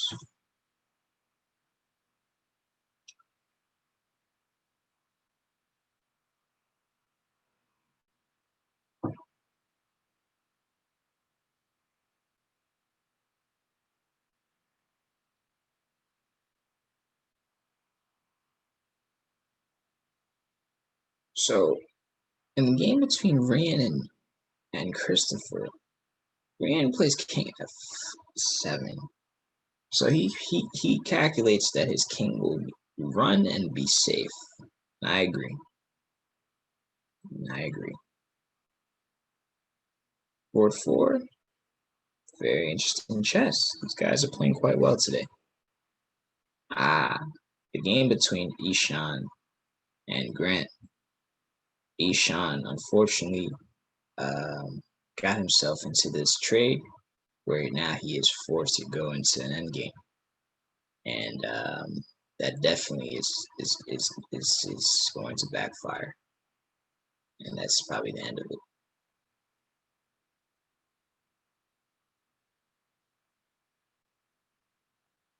King e2, yeah, but now he doesn't want to trade the rooks, right?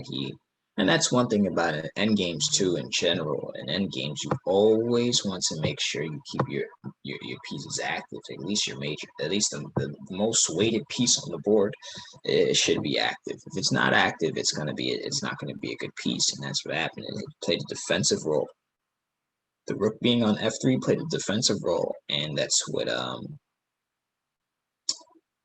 caused Ishan to himself into inferior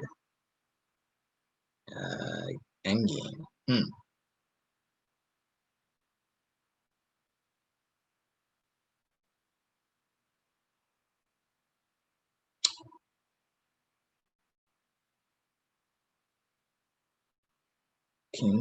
This is tricky stuff.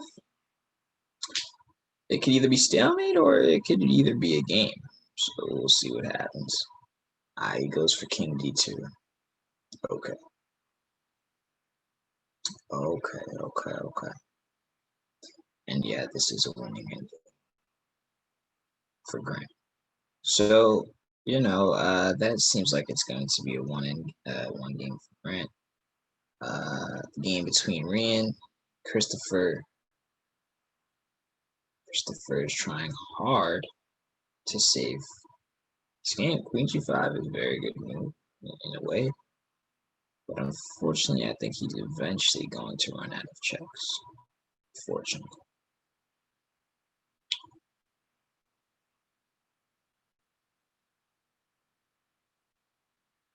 Well, of course, we have to see if Rian knows how to defend against.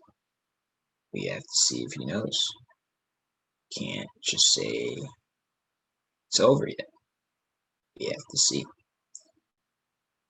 All right, board 4 between Taki. What's going on that board? So basically, the king is on G3. I don't know what the king is doing on G3, but it is an endgame. There are no queens on the board, so it's safe. But black is up a pawn and white is down a pawn. So yeah, we have to worry about, some stuff going on. I see he has to worry as white, excuse me. But I don't know. Like I said, it's probably going to be an end game. It's going to go down to an end game where we'll see if black can convert that extra pawn. It's not going to be easy though. On board 1, we have 2 queens on the board. I guess we'll keep an eye on that game since it should end very soon.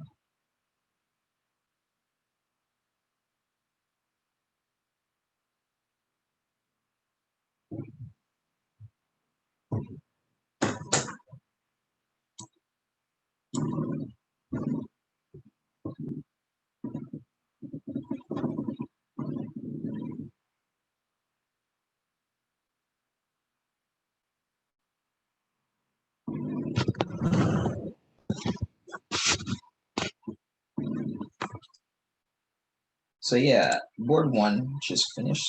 The game just completed. So I guess we could it's about to complete oh, okay. Yeah, it just completed. So I guess we'll take a look at that one.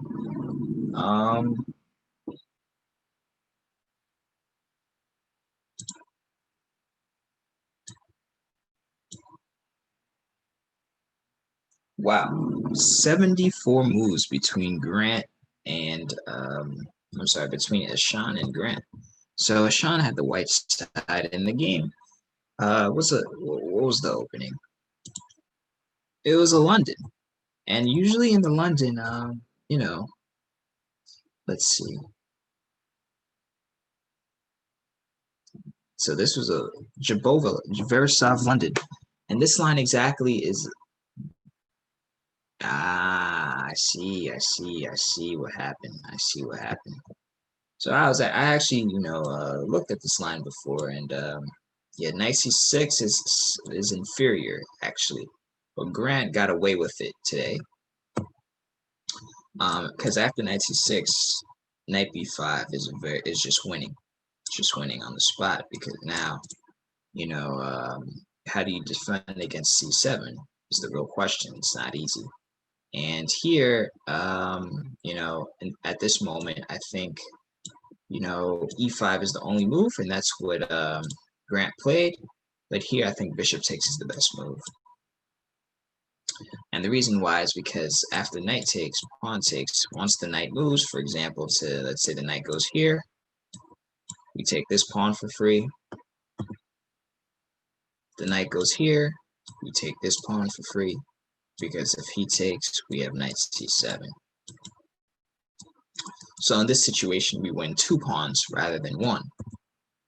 But once you take with the d pawn instead in this position,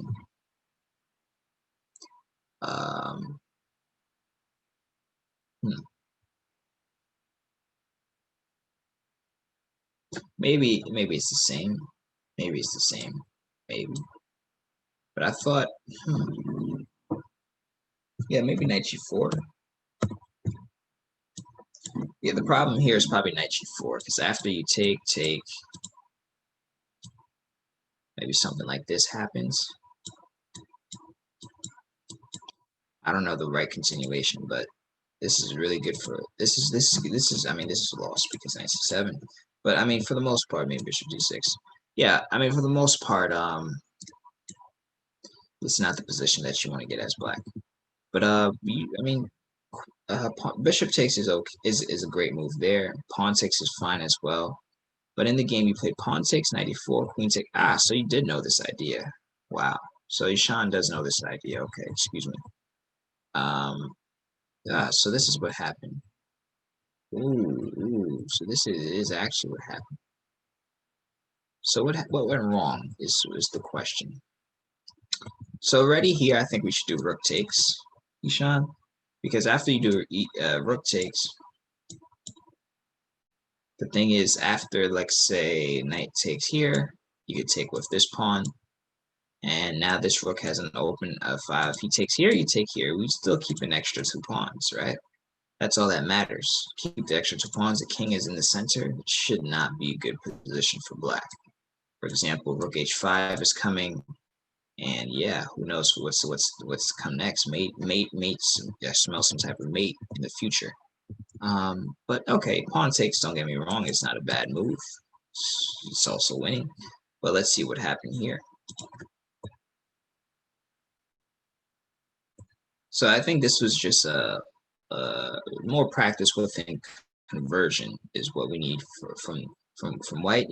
Just more practice finishing games out, because not everybody is the best at finishing game. Even Magnus showed that yesterday. He was up a pawn or even 2 pawns, and it's not technical advantage is very not easy. To be a very good technical player is not easy. Converting a position where you're winning, that's the hardest part about chess. To finish a game that's where you're winning, it's not easy. But especially when it's not clear, just like a minimal advantage like pawn or something, because that's the smallest value could be up. But converting a position that's where you're up a pawn is where you practice the most at, because if that's the minimal, where if you're down a pawn and you need to know how to convert, then if you know how to convert being down a pawn, you know how to convert being up any other piece, because the pawn is the lowest value, right? So I would definitely recommend playing out positions, whether it may be within the computer or within your friends or within another person, where you're at, the same position. You play the same position out against somebody else, Ishan, and you try to convert it. And you keep practicing until you win consecutively, and that's how you improve yourself and improve, your technical, your technique within your game. So G3, the idea behind f4 is to play f5. Very good. So here you understood that pretty well.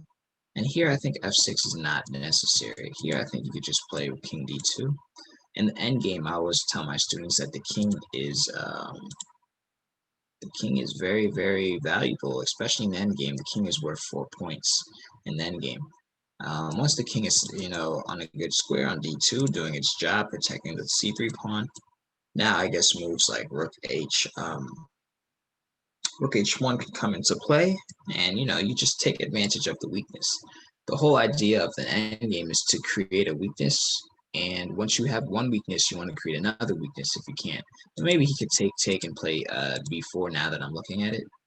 Maybe he could do this, so that's probably a problem. So no, actually I'm wrong. Sorry, this is a problem. So maybe rook e3, and if he takes here, king b2, takes, check, rook b3. Yeah, this should be fine. Rook e3 should be a good move here. If he takes, king is going to go here, rook is going to go here. Okay, and I think this should be good. These are a few critical moments of the game. But going back to the real game after f4, and oh, you played it. You played the right sequence. So no, Ishan, your talent is there. Your talent of understanding the position is there. It's just a matter of technique. The practice within technique. And trust me, with more practice, the better you'll become with it. So, oh, this is another position. A4 is a mistake. You don't have to play A4. Just once you have a weakness, you take advantage of the weakness. And yeah, I think ideas like this. You're probably worried about B4, but that's nothing to worry about in this type of position. So let's say here, B4. What is this threat? To take, and both ways are protected. So, I mean, for one, you could take, c4, rook c8.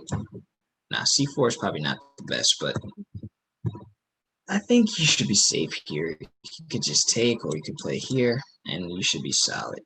But I think A4 was a turning point, and that's what allowed you to lose the game, Ishan. And Grant, was very resilient the whole time, defending against all of these pawn moves. I'm sorry, all of these moves that we played, and defending and defending. And now I think this was the opportunity. So now A4 Grant, I think your opportunity was to take here, because if he goes here, then you play Rook C8 Grant. Now you have an indirect pressure here, and if he goes here, you take here on D4. And if he plays C5, you're in a good situation, because now he has some weaknesses. Now you target this pawn, and now this is weak. He takes, you take, you take, he takes, and now all of his pawns have become loose like they were in the game. But it probably happened in another way. So Rook takes H6, takes, yes. And now in this position, I guess your pawns are slightly weak, Ishan, and it's hard for you to really come back. I mean, you do have Rook F1, but unfortunately he has this one. And in this position, I was saying to myself, oh, maybe Rook A8 is a better active move, because in this type of position, and the rooks want to be active in endgame. If you play Rook to E3, the Rook is slightly passive. And here, after Rook to A8, the Rook is more. I know you're worried about losing this pawn, but if you lose this pawn, then Rook takes A5 is a good intermediate. Is a good in between check. The king may come up to try and support the pawn to promote, but how many moves does it take this pawn to promote? 1, 2, 3, 4. 4 moves, right? And it takes us 1, 2, 3, 4. But all we have to do is move the rook first, and then we could play with the position. For example, we could play rook here, or we could play rook here, or rook here, probably rook here. If he pushes, we push. He gives a check, we come up. I'm just giving you a hypothetical analysis of what could happen. Put the rook behind the pawn. We all know that putting the rook behind the pawn is a great option in chess. Putting the rook behind the pawn, and after something like this happens, then I think who knows? Who knows what could happen? Who knows? Here, right? Here, oops. Here. Yeah. Unfortunately, black still wins, but still, I mean, your opponent would have to be, it gives your opponent something to think about, for sure. But once you put the rook on E3, I think this is a very defensive move. I mean, passive move. Unfortunately, in the game it's over, because especially since we're down a pawn already on G3. So yeah. But yeah, I mean, in this position, maybe rook E5, or even rook E6, so that if the king moves up, you put the rook here, and now the king is close enough to this pawn. If he tries to check, we could check and win this pawn this way. So maybe I think here, guys, in the end game, Ishan, it's very important to remember that you should be patient and always find the most active squares for your pieces, not the most passive squares. And this is a great example right here on move number 44, rook F3. That was a passive way of putting the rook, and on move 39 with rook E3, with defending. So that's something to keep in mind. Whenever you're defending, always find the most active way to defend, and the most active way to defend in this type of position is probably giving a check, or by playing rook E5, creating a threat. So these are the critical moments of this game. And after this was lost. So good game by Grant by coming back to save that position. And now we have the game between Christopher and Rian. So let's see what happened in that game. And we have one more game on board for after that. So the game between Christopher and Rian, it arose from a Caro-Kann. So E4, C6, D4, D5. So this is an advanced Caro-Kann, and the line with C5 is interesting. So I have a game that I played in the World Open when COVID wasn't around. I played a game in the World Open against Grandmaster Ilyas Smirin, and from Israel, world-class Grandmaster. And in that game, I drew that game. I had the black pieces, and I believe I played this exact line with c5. I prepared that line specifically. I don't play this line in general. I play bishop f5, the most natural line. But c5 is a line that, as the white side, if you don't know, you can, it's not easy to play. For the most part, c3 is a move, but I think the best move here is knight f3. I can't remember. Knight f3 or c3. C3 should be fine, but I think the thing is, black just wants to get a position where he has the bishop outside of the pawn chain. And after knight c3, knight f3, the bishop is outside of the pawn chain. So here, maybe even f4 is a waiting move that Christopher could play here. f4 supporting, this nice pawn chain. And, the whole idea is that the knight gets to come out behind this pawn on f4, and you just gain a full space, you gain full space in the center.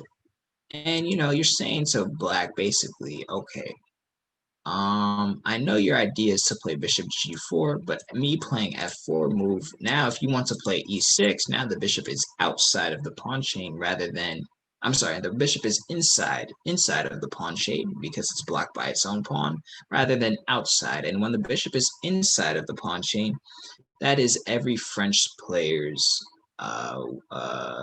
worst, enemy, because, you want the bishop. If the bishop is outside the pawn chain, that's a dream position. But if it's inside, then it's like, okay, it's like playing a French. But this is a good French. This is a good French. And this is what happened in the game with bishop e2, e6. And now the reason why this is a good French, because now that the bishop is here, it targets one of the defenders on the d4 square.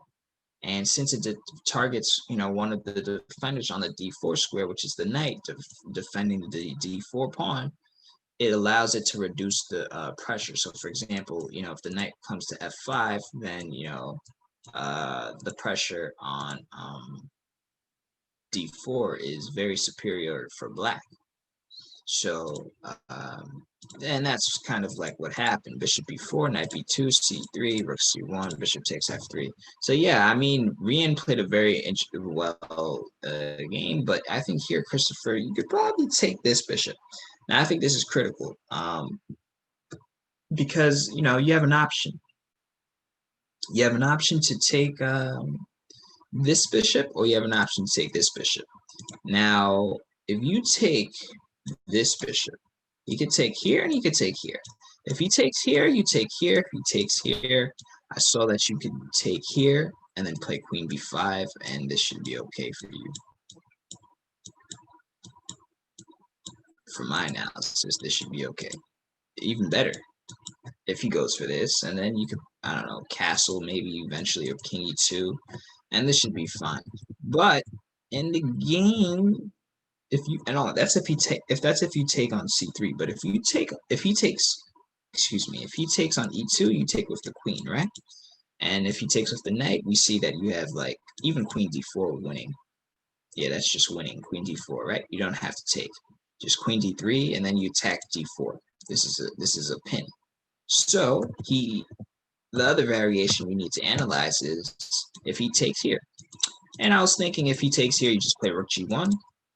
You attack the g7 square, and once he moves the bishop perhaps to either like e4 or even h3, I mean, for example, if he moves to e4, you have ideas of just taking, and playing d5. And for example, this is a threat on the knight and the queen, right? Or you could do something like, I was going to say bishop h3, and, after bishop h3, the rook is indirectly attacking the bishop, so he has to worry about some ideas. For example, if he were to castle, this might be, you could take your pawn, and I mean, if he castles, that's just losing another pawn, but you also have to worry, this just to prove my point, you have to worry about ideas like bishop g5 attacking the bishop and another piece in general, since the bishop is unprotected and loose on this h3 square. So I think your position, this was a critical moment here, Christopher. It's not easy to assess this type of, position, but I think capturing the dark square bishop is the best way to continue, because on what if you try to identify the weaknesses in your position, it's on the dark squares. And these dark square so it's probably best to eliminate the dark square bishop, right?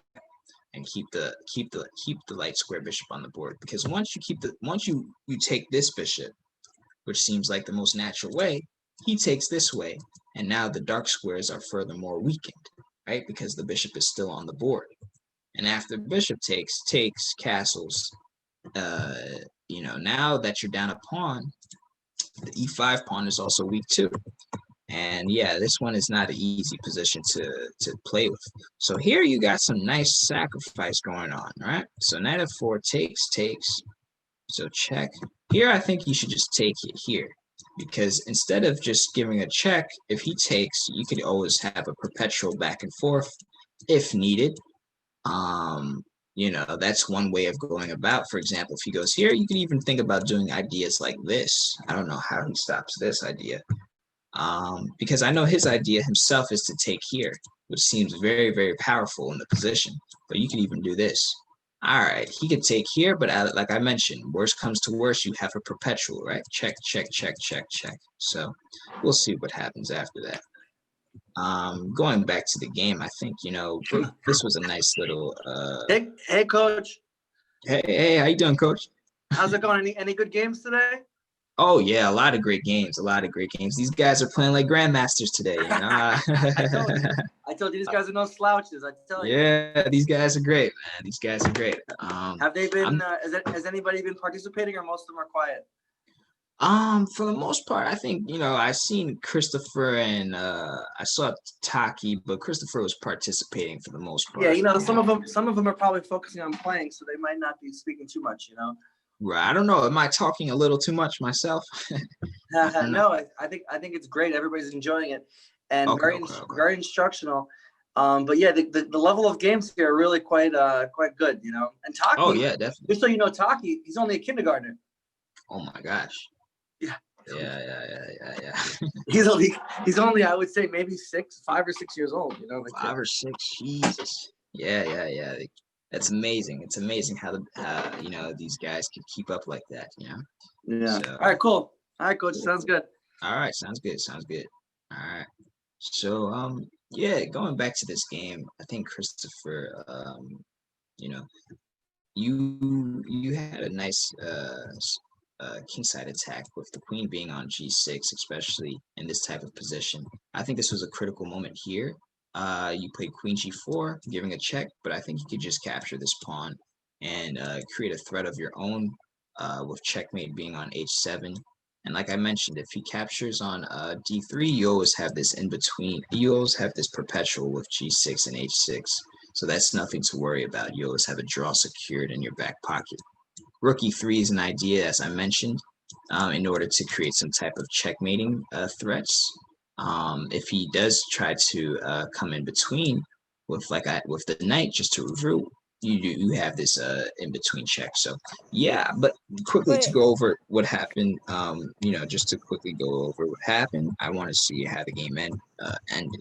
So yeah, we have to give some credit to Rian. He played a great game himself and found the way. This is the exact way that I saw when I mentioned that I think the checks excuse me. I think the checks might run out, and this is what I was talking about at this moment, because he does have this rook f7 move, and that was the move that he found. So, you can't do anything about a situation where your opponent played well. This is a game to learn from for sure. Especially at that moment, as I mentioned, critical moment right here. You see that you're in your opponent's territory, and whenever you have the dynamics in chess, the dynamics is whenever you see that you're attacking your opponent's king, and that's the activity in the position, right? So when you have dynamics, you always want to keep the tempo. If you place, it's usually the moves that's moving backwards or that's losing time, that's what backfires in the position. But for the most part, I think queen takes h6 was a critical moment. All right, so yeah. Wait, after you play queen takes h6, can Blood play rook f7? Yeah, he could play rook f7, but after rook f7, I think queen g5 works strong now, right? one time. No. Yeah. Take off your jacket. Yeah. For the most part, it's probably a position where we could both. Delaware sign. Yeah, but I mean, for the most part, you hold 3 extra pawns. You're not down a piece anymore. You're down an exchange, but at the same time, his king is weaker than yours. So you still have some compensation. This is probably Black's best way of continuing, but I think for the most part, Queen A6, Rook F7 was a great move that you mentioned. That's a great move that you mentioned. I mean, I could play Rook E3 maybe. Rook E3 in order to play Rook G3. That's another a plan that I could go for, you know?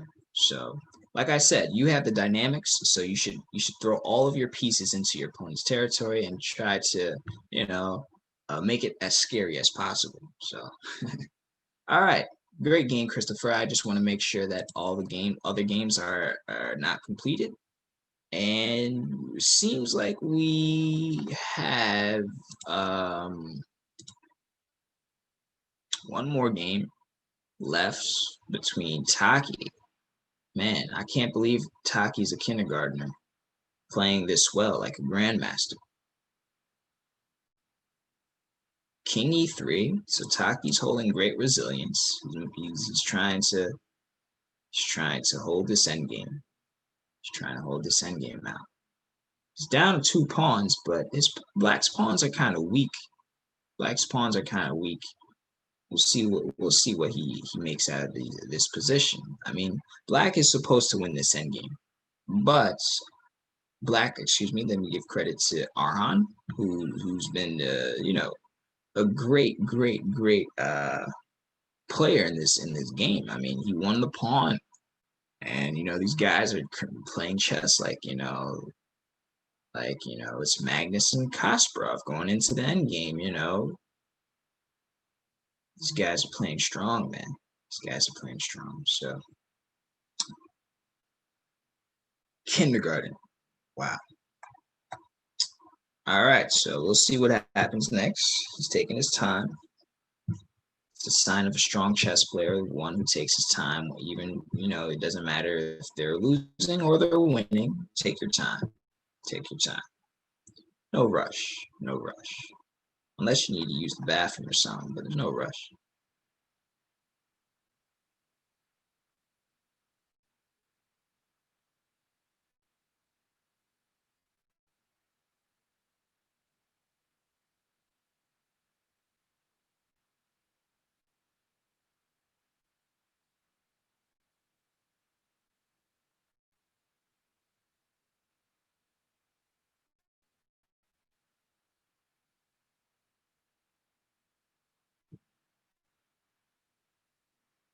All right, so interesting games of this round. Interesting games in this tournament.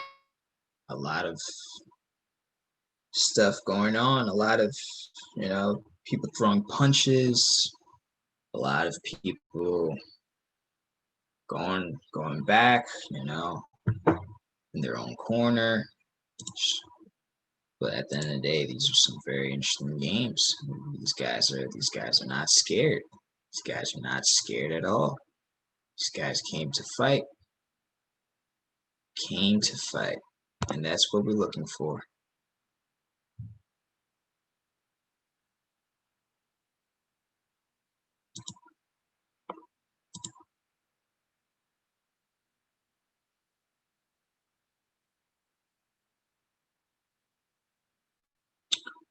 All right, so it seems like Taki still didn't make his move yet.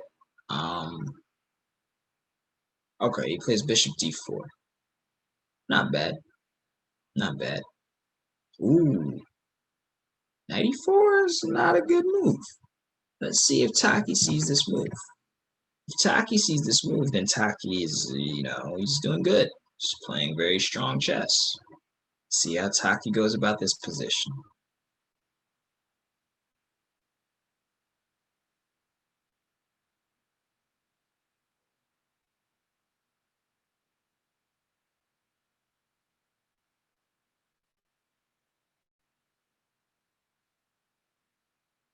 Actually, I think this move is just winning.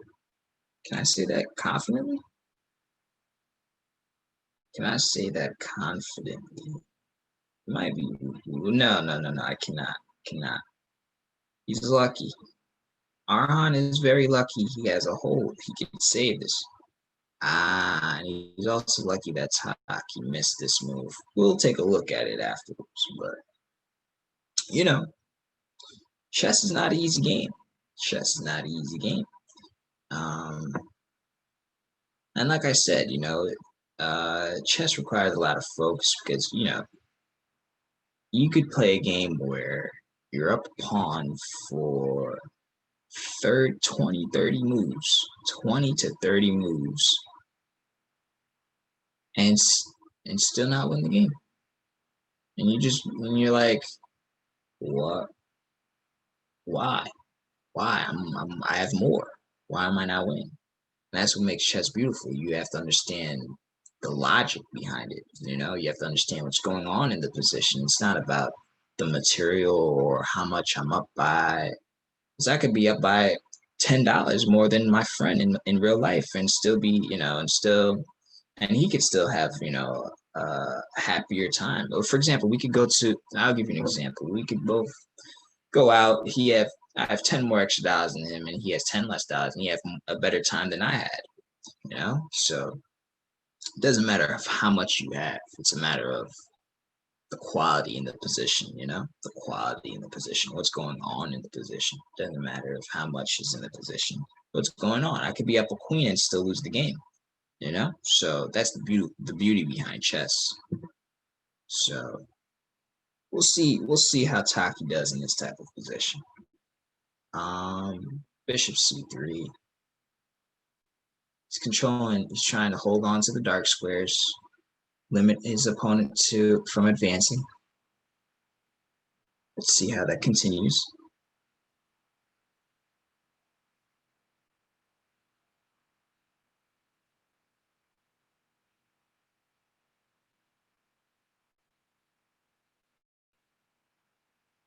All right. So bishop b4. 96. I guess Arhan is trying to figure out the best way to get, these pawns to advance itself.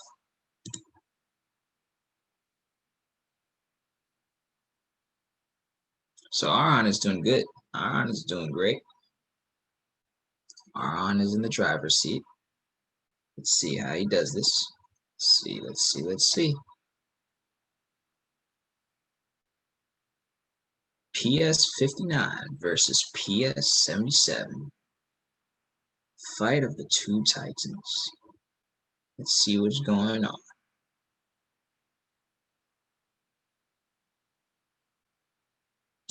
All right.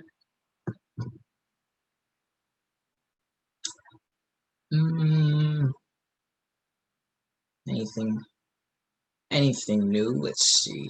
Knight c5. So I guess Arhan wants to bring the knight further closer, stronger.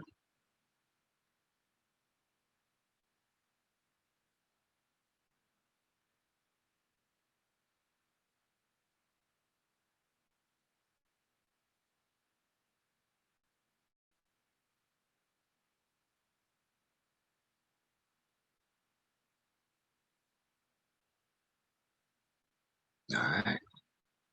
But yeah, guys, these were all interesting games in position. A lot of good chess. A lot of good chess going on. A lot of good chess going on. So king e4. Arhan had knight e4 in the position, winning the bishop, but it's okay. This is still winning. Still winning.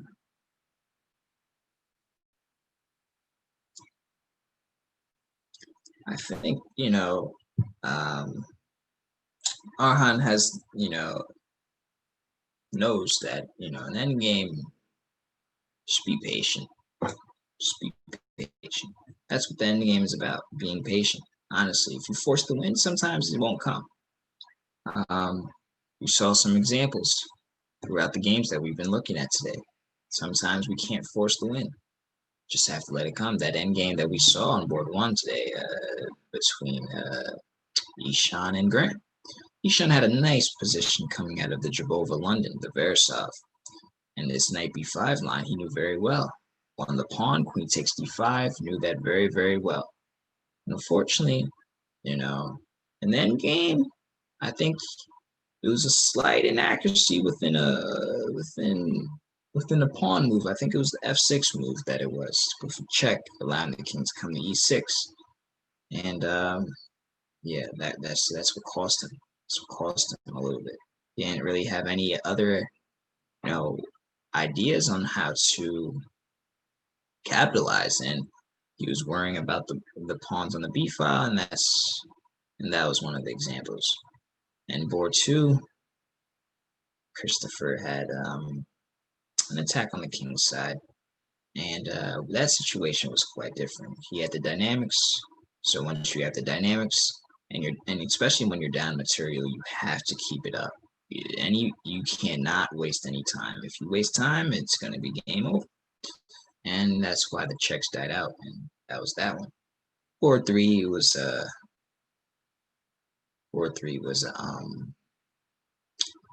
it was an opening mistake that happened. You should have played knight d6 instead of knight d6 instead of what was the move? I think d5. Keen played d5. Philip played queen h5, and Keen played d5, but Keen should have played knight d6, and it would have been a very solid game. It would have been a very solid game, therefore. In this position between Taki and Arhan now, I see they've traded and reduced the amount of material on the board, so it's going down into an endgame. And yeah, Taki seems like he's not going to be able to have enough to hold this one, unfortunately.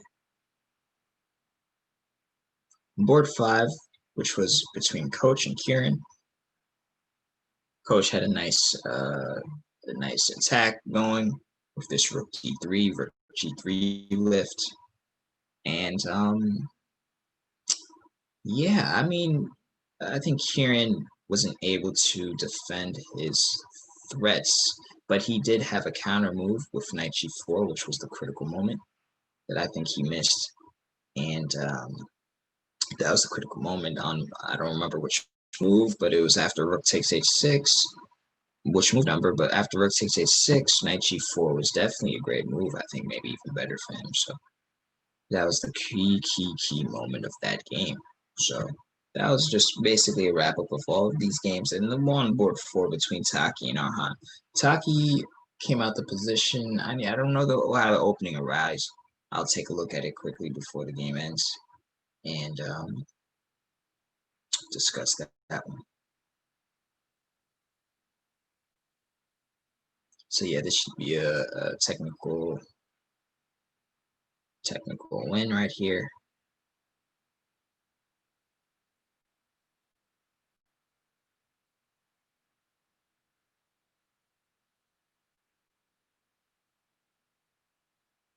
For Arhan. So too bad for Taki, but he seems like he's just a kid who just enjoys playing chess, and who's just young and in kindergartner who just enjoying the game of chess. Beautiful things to see. Beautiful things to see.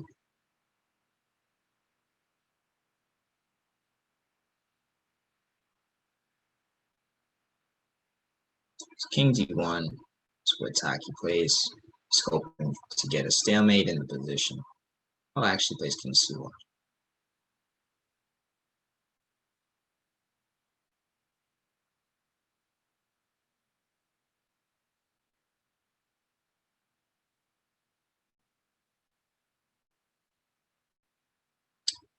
So yeah, this is an endgame that's it's about to be lost, unfortunately. After He promotes.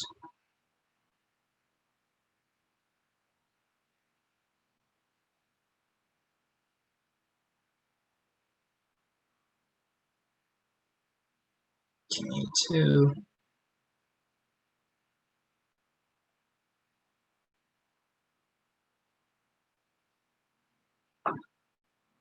And then after this round, I believe there's a more round in the tournament. So we'll see.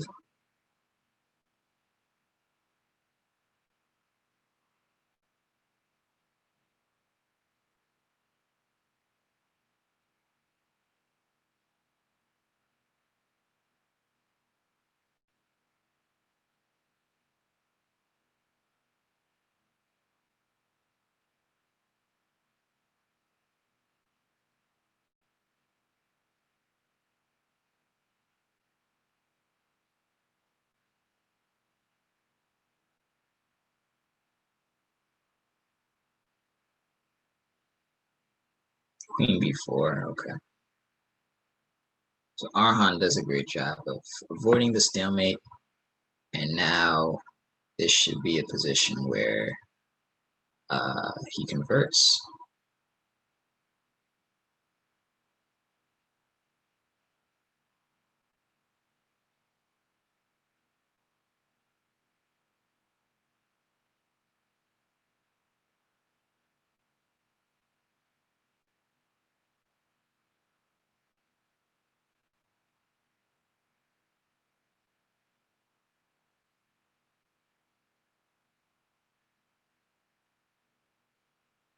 So we're waiting for the last two moves to cure so that we can quickly take a look at that game.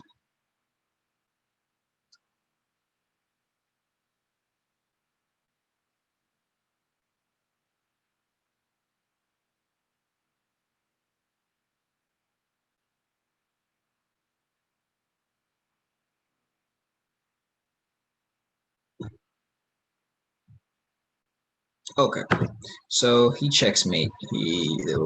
Congratulations to Arhan for converting that position. Let's take a look at the game between Arhan. 78 moves. The kindergartner holds on 78 moves. Wow. So this was a Karakhan that Taki. This was a Karakhan, and he took this line very well. So this is a topical line. I mean, the variation nowadays that most people are playing are with is capturing, takes, and knight of 6. This is quite equal. Takes, and then you take with the e pawn. This is what most people are playing nowadays. Bishop G4 is another line. H3 is how it goes. Takes, takes. D4, I think D4 is a move. E6 is a move. Yeah, D4 is fine. Knight D1. Okay, D4, Knight D1. So this is what happened in the game.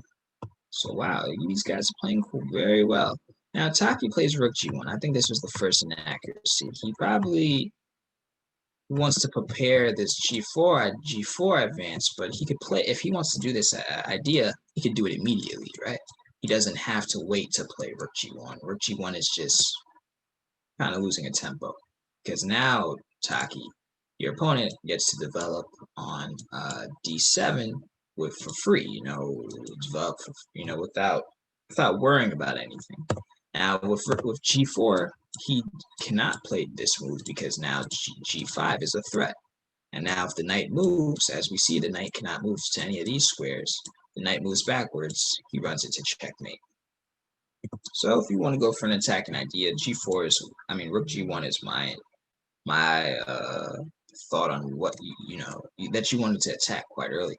But here in this position, I think G4 is fine.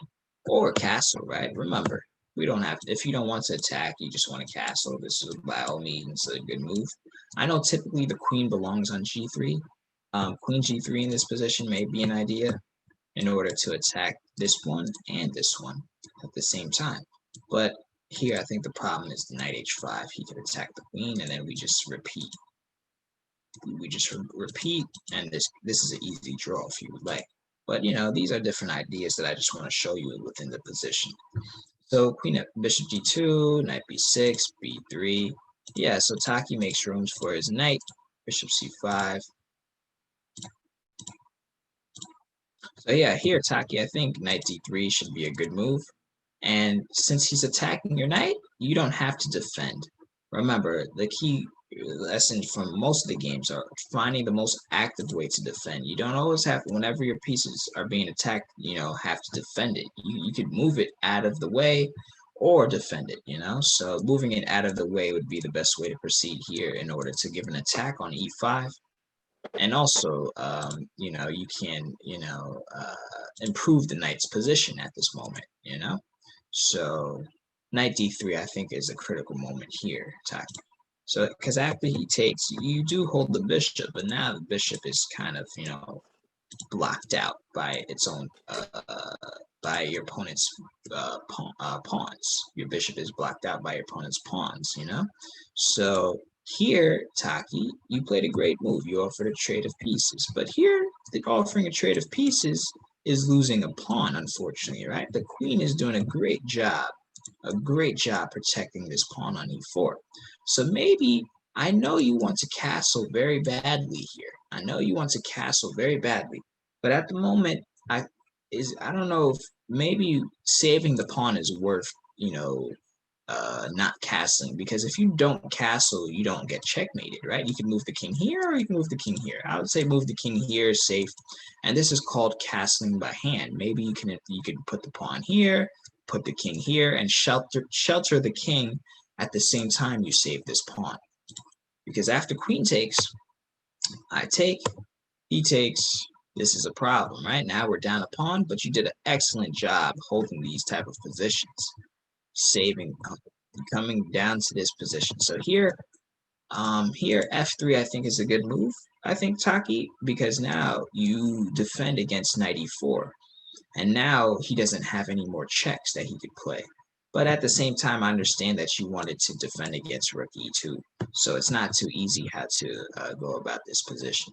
But after rook e1, knight e4, as you see, Taki, you did do a good job defending against that pawn, so I can't complain here.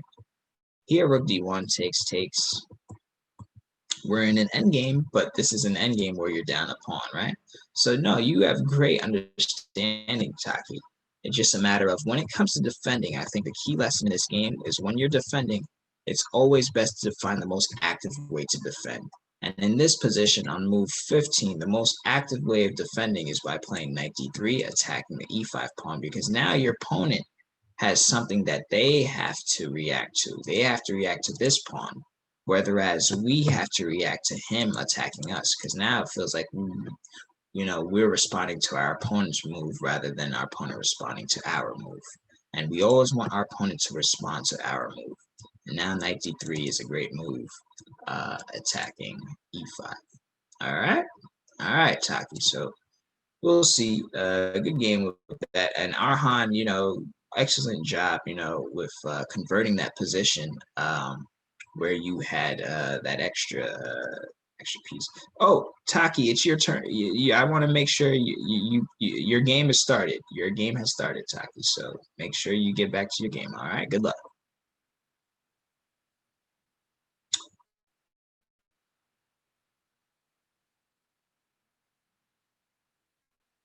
Okay. Just want to make sure Taki is back into his game. We were going over Taki's game. Now his game has started on board 5 against Kieran. Just want to make sure Taki is playing. All right. So as we see, the games has started. Board 1, we have Rian versus Philip. And this has arisen from some type of ready. Once again, openings that I'm familiar with. On board 2, we have Coach versus Grant. And in this position, it's black to move. Yeah, it seems like Coach has a better position. He's up a piece. It's not easy playing the coach. It's never easy playing coaches. Um, yeah, you know how that. But there's always something to learn from. So A4, okay, A4 bishops. Bishop's gonna move somewhere, and we'll see what happens next. Board 3, we have Arhan versus Christopher, and wow, this is an interesting position. Black is down a pawn. I'm sorry, excuse me. White is down a pawn, but Black has double pawns and a weak king. These are the type of positions that we enjoy, watching in chess. Because, like I say, when all three results are possible, those are the most interesting type of positions. Board 3, and it seems like Christopher is very good at, employing these type of positions where all three results are possible. So it's pretty good. It's pretty good. Good, whatchamacallit, ambition in terms of like he's not scared to lose. He's not scared to draw. So that's good. That's good stuff. Kian versus Ishan. So basically, this game is quite let's see, even. Yeah, it seems even. What's going on here? Bishop b4. Yeah, it's just even. Very even. Solid stuff. Good job from both sides. Completing development. All right, he plays rook e3. He wants to maybe attack the king, but at the moment, I don't know if it's gonna move. It's gonna be good. So rook e3 may backfire. It may backfire. He does have a pin on g5 to d8, but I don't know. Rook e3 seems a little too. It may be premature, but we'll see what happens. Ooh, board 5, Kieran versus Taki. So yeah, I mean, for the most part, this is another ready and solid standard theory, topical stuff. Well, this line specifically not topical, but for the most part, is an equal position, move 4, move 5. So okay, so all the games have started where everybody's has pretty good positions. Board 1.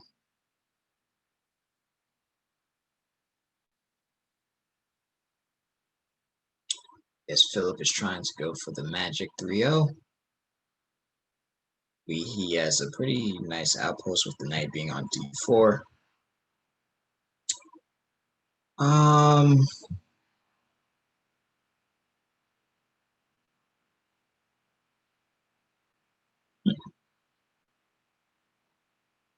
Let's see what happens. Board 2. Yeah, unfortunately, Grant doesn't have an extra piece to equalize. But, I mean, we'll see. I mean, we'll see what happens after a few moves. But unfortunately, it's looking good for Black. Grant needs to hope that there's some type of tactics that could happen, but unfortunately it's not looking like enough at the moment. Board 3, Christopher has a pretty wild position. He has more material.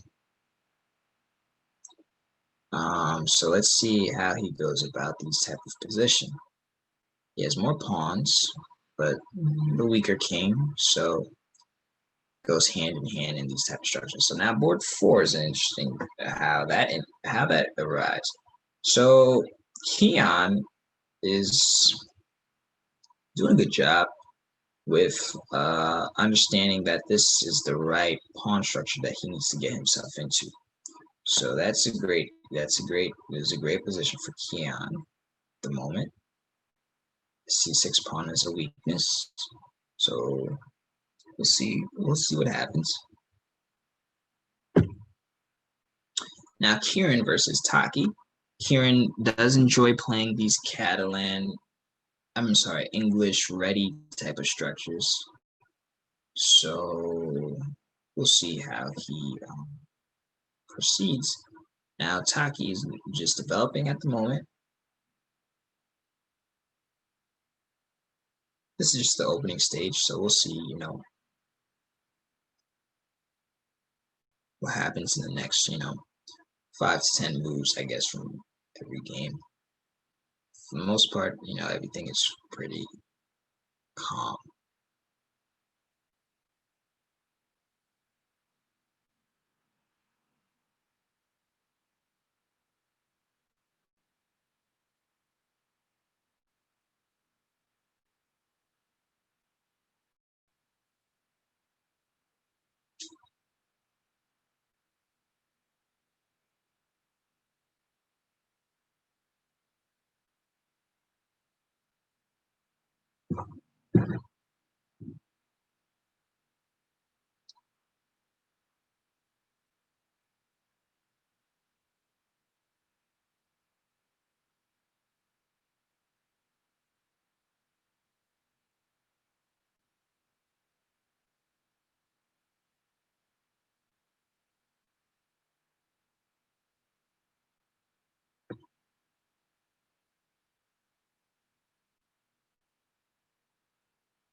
Oh, so we have some live action on board 4 between Keon and Ishan. Keon and Ishan. I like that. Knight takes c6. Like I mentioned, the c6 pawn is a weakness. So it needs, needs support. It needs that strong support. The best support of a pawn is a pawn of its own. So unfortunately, bishop c7 was distracting the rooks. Coordinational view with that pawn, and he lost it. Ishan lost the pawn, unfortunately. So we'll see if Keon uses that to his advantage in order to convert the game. Going back to, well, excuse me. I just spoke too fast because maybe bishop takes h2 is what Keon is analyzing. Bishop h2, king takes h2.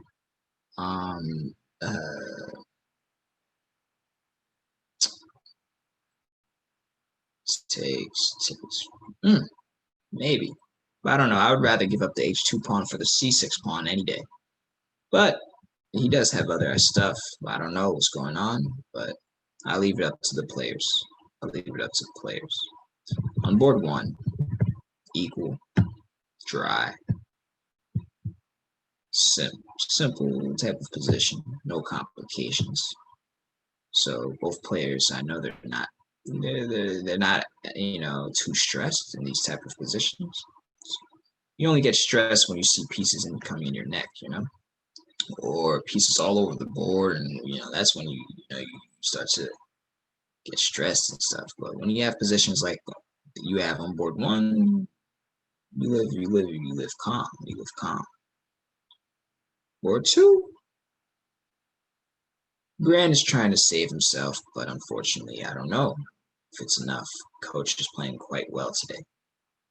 A3, A2 is coming down the board. A lot of these moves are coming fast. Board 3 is still a very dynamic game. I would be half stressed and half relaxed. I don't know what's going on yet. From both sides, I'd be half stressed, half relaxed because, White is down 2 pawns, but he does have, some compensation. But Black is up 2 pawns, but he has to worry about his opponent's compensation. So it goes hand in hand, We'll see what happens. Queen d5 is an interesting move. I don't know about that one, but we'll see what happens. And this, we see in board 5, it's another ready, and for the most part, wow, seems like 2 grandmasters playing this game right now. Nothing going on. That's usually what happens between 2 grandmasters. Nothing going on. Dry, boring position, but there's always something that's going to come after it. So we'll wait to see what Kieran and Taki has in store for us. So, okay, I see that we have a result grant between Coach, and we will take a look at this game. Grant had the white pieces against Coach, and let's see what happened.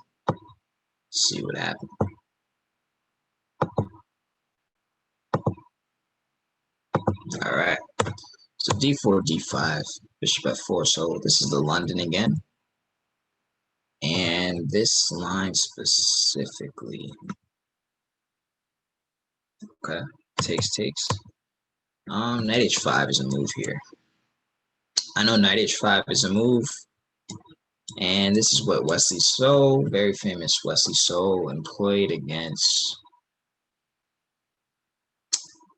forgot who was playing the white side, but Wesley So was playing the black side, and he employed this, and it worked out very well. It bothers me that I can't remember the name of who his opponent was, but I know Wesley So played the black side for sure.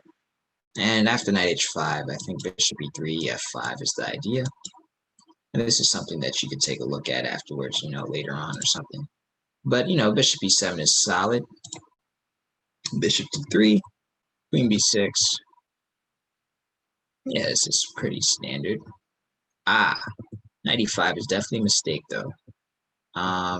Actually, no, not knight e5. Castling is the mistake, because here, even after bishop d6, you could take it, right?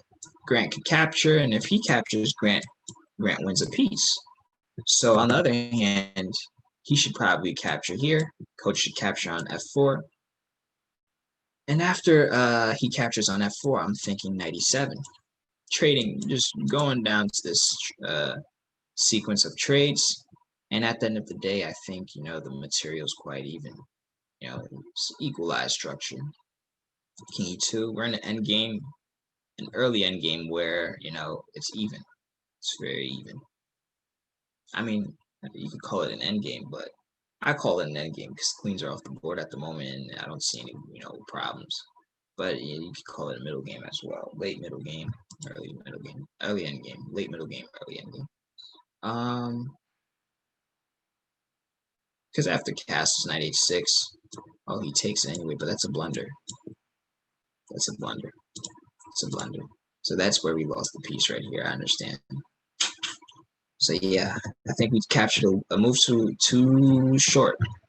We should capture now, so that after this we can take here. So I guess this was just miscalculation on Grant's part, because he seems like he was trying to save his piece, but unfortunately, as we see, even here this loses a pawn immediately, because if you try to save the bishop, you run into a lost material. So, and I mean, after this one, this is just lost, right? Because that was just a blunder, and it happens in chess. We all blunder, and the best thing to do when we blunder is just to learn from it, right? And learn how you could have won differently. I mean, it's one thing to beat yourself up about it, but at the end of the day, it's every game in chess is a learning experience, right? Not every game is the same, so that next time you play this, the same type of opening, you create a different, you switch up the move order. So like here, I think, already the idea with knight e5 is probably premature. We should just castle. And after you castle, or it doesn't matter, put the king here, castle this way, doesn't matter which way you want to go about it. After you develop, then you can create your plan. That's why I always say, don't mix up the move order. I mean, the concepts, you should always develop first, and then, or castle first and then go for your idea. Because if you go for your idea first before castling, then that's how you get yourself in trouble sometimes. And Coach demonstrated a great example of why you castle first and then go for the idea. Because if you switch it up and go for the idea first and then castle, that's how you get yourself mixed up, and that's how different nuances can arise in the position like this. And as you see, if you switched it up, Grant, with castling first, if you castle first, and then there's no such thing as knight h5 and bishop d6. If knight h5, you just react to knight h5, right? And there's no problems. But if you switch up, create a plan, and then try to develop, usually that backfires. So that's the critical moment of this game right here on move 11. with knight e5. Going for this plan already is quite a little too fast, maybe. But even here, I mean, you can save yourself with knight takes c6, but just so that you don't get yourself caught up, it's probably just best to castle here, and then you could go for any ideas. Maybe play it slow, rook e1, rook d1, rook c1. Who knows, depending on how the coach plays it. But for the most part, I think you should just always develop, castle. You had your development within your minor pieces. All you needed to do is castle and then go for your plan, and then you can continue the game. But once you switch up the move order, it may become a little difficult. But other than that, I think that was the critical moment because everything else was just down a piece. So unfortunate, but it's a good game for you to learn from. So going back, guys, to board number 1.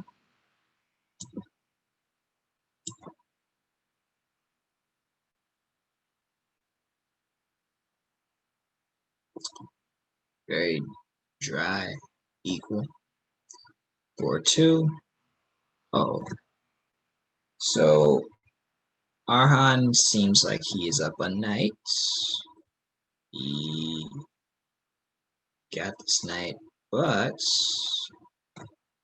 Christopher does have 3 pawns for the knight, so we'll see if Christopher can save this, but it's not going to be easy. On board 4, we have Kian versus Ishan, and Ishan seems like he's doing a great job with this position. He seems to have this position where he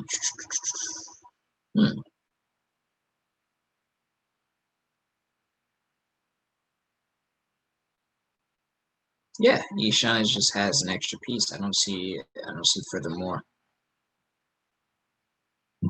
So we have some interesting games going on in this tournament. On board 5, Kieran versus Taki. So once again, this is another position where we say, wait a second, is that bishop takes b7 that can happen? Or is it black to move? Seems like it's white's to move, so bishop takes b7. It seems like Taki missed this. Yeah, we'll see what happens. We will see what happens.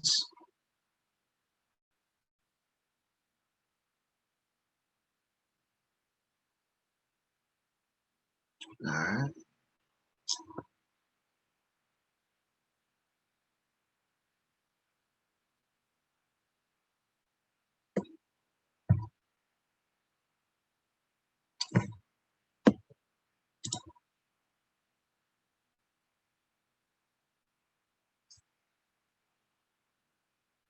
So yeah, I mean, Arhan seems like he will convert this endgame somehow, some way.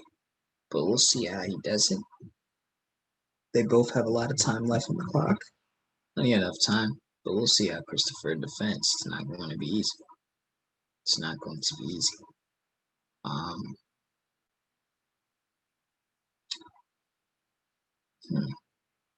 Board 1 between Rian and Philip.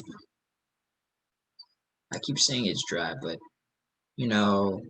like I said, there could be things that could arise, like the censor, can be attacked for the general, but you always have to worry about, whenever you do something, does that give away something, especially when it comes to the pawns. So we'll see. We shall see.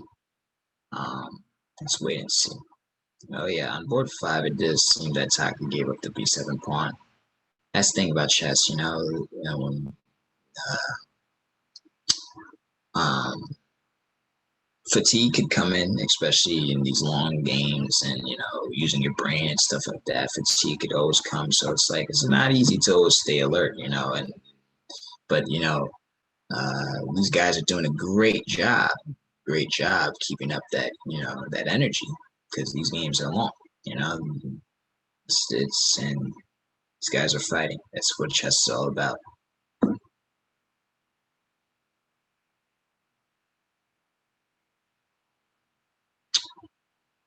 So yeah, is that a yeah? On board 4 seems like Kian and Ishana. Yeah, this doesn't look good for Kian. It seems like he's down a rook at the moment. Doesn't have any checkmating ideas, does he? Check, check, check. Yeah, I don't think so. Fortunately, he does not.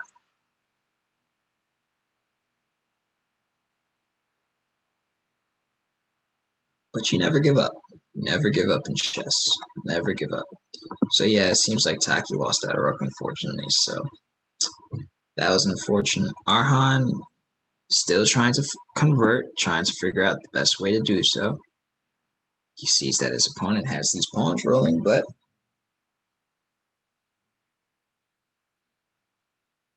the real question is, can he convert this?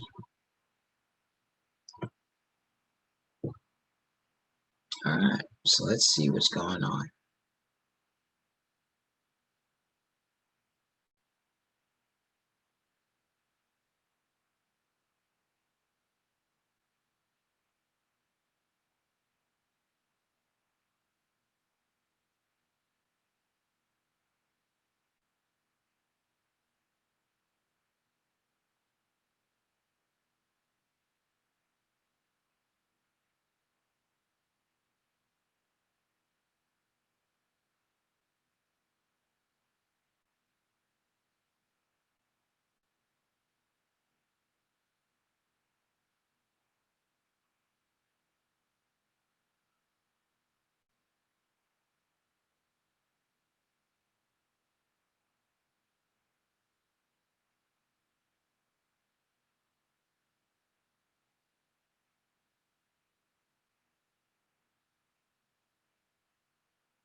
Okay, so on board 1, it seems like what has arisen out of that was that the pawn got to f5.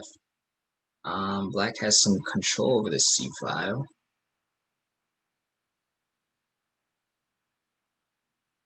Okay. They're taking it slow. I mean, I'm starting to like. Well, I like black because black has the dark square. They both have light square bishops. But if we look at the pawn structure on board 1, white has his pawns on light squares, right? All his main pawns are on light squares. The coordination of this pawn chain is on light squares, and if we have light square bishops, it's going to favor him, especially since his pawns aren't the opposite color squares. It's going to favor black. So, I mean, black is slightly better here, but let's see if he could use these small positional advantages to his benefit. On board 3, it's a draw. Board 3 is supposed to be a draw between Arhan and Christopher. It's very symmetrical, so we'll see what happens out of that. Board 4 between Kian and and Ishan.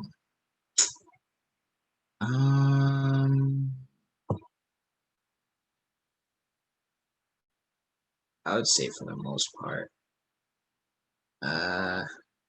it's not looking like the best position, right? It's not looking like the best position for Kian.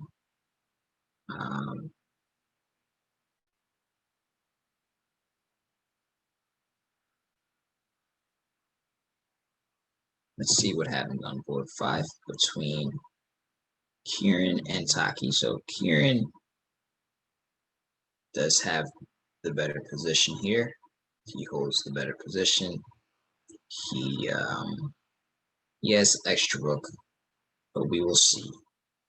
We will see what happens, how that arises, what that comes down to. So they have a few set of trades on board 1, which is good. So when you're down, when you have pressure, when you're down in space, it's best to trade.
Okay, rook a6.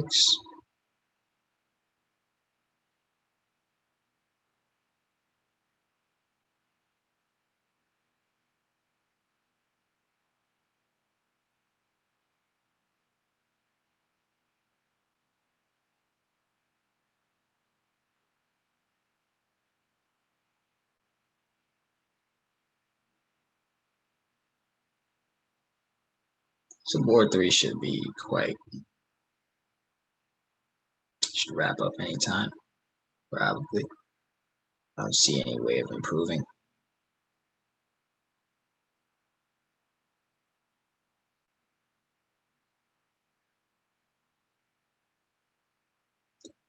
And yeah, it was a draw. It was a draw. So that was a draw between Christopher. I'm sorry, between Arhan and Christopher. And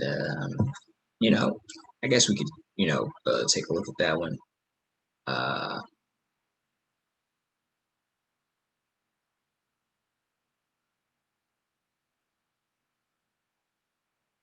All right. So this one was another French. Now this was a French with knight d2. Okay. I don't play knight d2 French. I play knight c3 French. But from my understanding, knight d2 is very solid. I think it's the positional way of playing. I think c3. So no. This is wrong. I know this is wrong because I never seen this. Unless it's right. I've never seen this before. Unless Arhan is putting me on to some new stuff. I've never seen this. This is very interesting. Knight b1. So maybe the idea is so that, I understand the idea is if he takes, you take off either the knight or take off the pawn.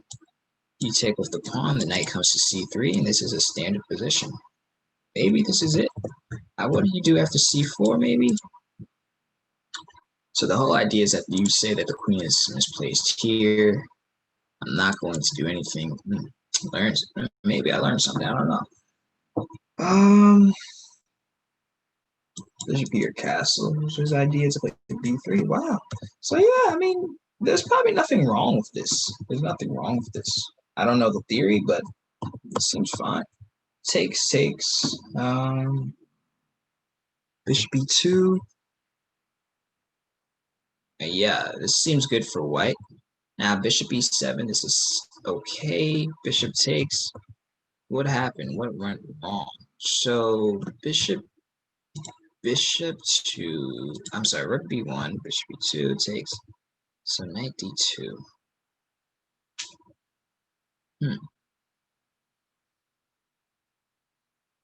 Maybe h3 was possible. Just so that he could get the bishops. occupy the bishop. And if Arhan occupies the bishop, then this is a very good position for him, because I think, you know, the light squares are very weak in this position. Very, very weak. So if we keep the same material correlation, he can work with that. And this is what allowed black to get.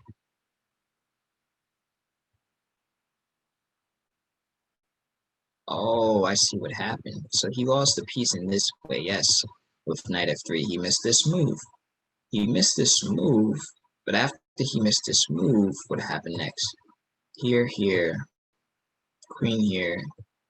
So this is an endgame that Arhan should convert. And I think here, like I said, you know, the best way to learn these type of positions is practice them against the computer, or practice against, you know, a family member, somebody who's, you know, plays chess, and try to see if you can win the same exact position. It's the best way to convert any position that you thought you were winning and you didn't win. Repractice, put the same position over the board and play it out. Because if you don't play it out, how do you know if you can finish it out again in the future? You don't. So you have to practice it either, you know, again, or with the computer or something. So after takes, your opponent does see that, you know, there's mate on d8, so that's why he plays h5. Here I think he played rook d4. I wouldn't worry about these two pawns because they're so far away from advancing, but maybe it's not necessary. I don't know. But I think for the most part, he should be winning. Check here. How do you save this, right? I don't care about this pawn. Not at all. No. Wrong way. I mean, yeah, wrong way. I just go like b4, knight b5. And after here, you just go like this. Should be winning. Should be winning. Here, maybe? Because remember, the knight always can guard against the pawn, you know? So you don't need protection of the king to support. The knight will always have these routes. I mean, for the most part, the king can't go here because the knight here. So let's say this. I mean, I can go like this, stop all the entry points for the king. And this should be a technical win, slowly but surely. I recall having a game similar like this when I got my first Grandmaster Norm in Vegas 2015. I had a game similar like this against Jinshi Bai from China. And that arose from a Grunfeld defense. But this end game, I think, should be winning too. But after he won this pawn, I think rook b1 is winning, right? Okay, so what happened? I think he should take. I think Arhan feared the idea of capturing, but I think he should capture here, because after Arhan captures here, it's like a same position even. Well, yeah, it's kind of a good position. It's a good position because it doesn't matter how he proceeds. The king is going to become just as active as well. And also I'm attacking this, so I think capturing was better. And then, you know, going into something like this is totally fine. The king escapes. The king escapes. Not escapes. The king comes in at the right time and saves the game. So yeah, rook b1. I think he should just capture. Trading pieces should be fine at this moment because once again, since his rook is active, that's allowing since Christopher's rook is active, that's allowing him to, you know, prolong the situation prolong his problem in the position. Exactly what I meant to say. Prolong his problem in the position. So his problem is that he's down a piece, but he has, you know, some weaknesses at the same time. But if this rook is not on the board, none of that matters, you know. So we just need to get ourselves in a position where this rook comes off the board and we stop his pawns and we win the game. And that situation is by capturing, putting the knight against the pawn, because the king cannot really well, for one, I could take this one, so he has to be careful. He has to push this one first, and then I go here, and then, you know, the king comes into the game. So That's one way of doing that. Because after this happened, now this is just a draw. Now your opponent,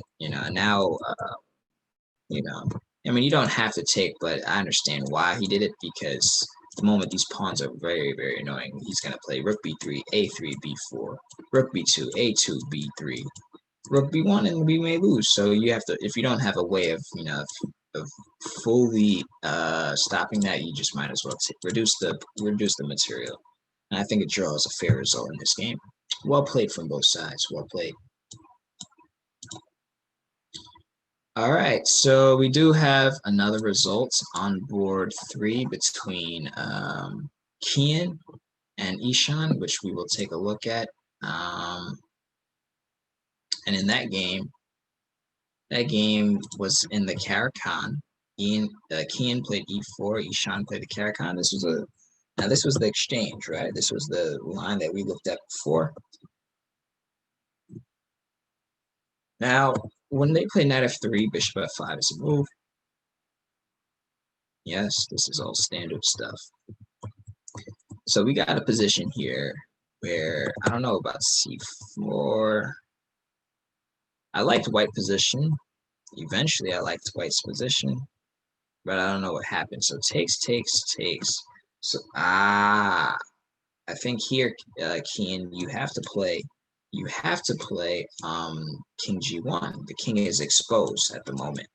At the moment, the king is exposed, and since the king is exposed, we have to shelter the king. We do keep a pin. This pin is nice, right? But at the moment, after rook f1, your opponent could have just played knight g4 with check and removal, and then he takes on g5 next, and that's just a free piece. So I think the problem with this position is that we have too many loose pieces.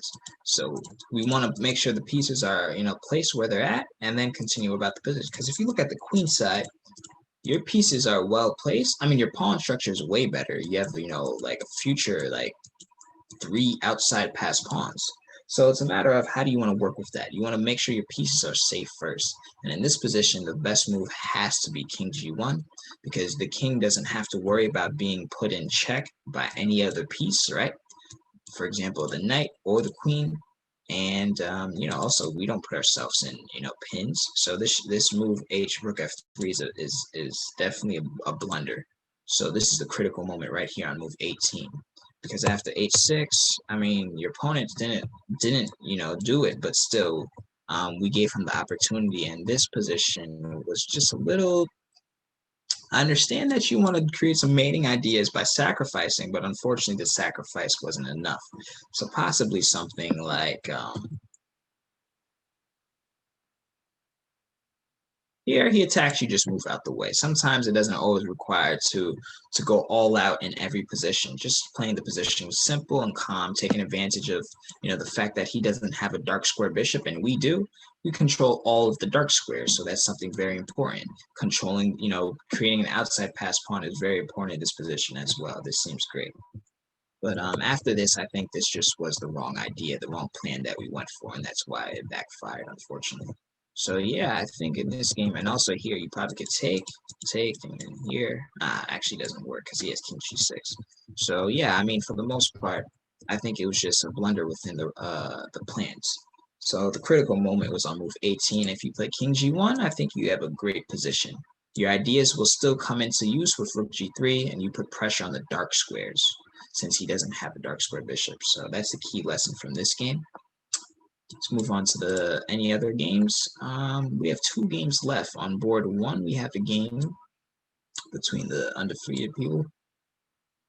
I guess Rian and Philip are the last 2 games. Rian versus Philip and Kieran versus Taki. All right, so let's wait on these 2, and we'll see.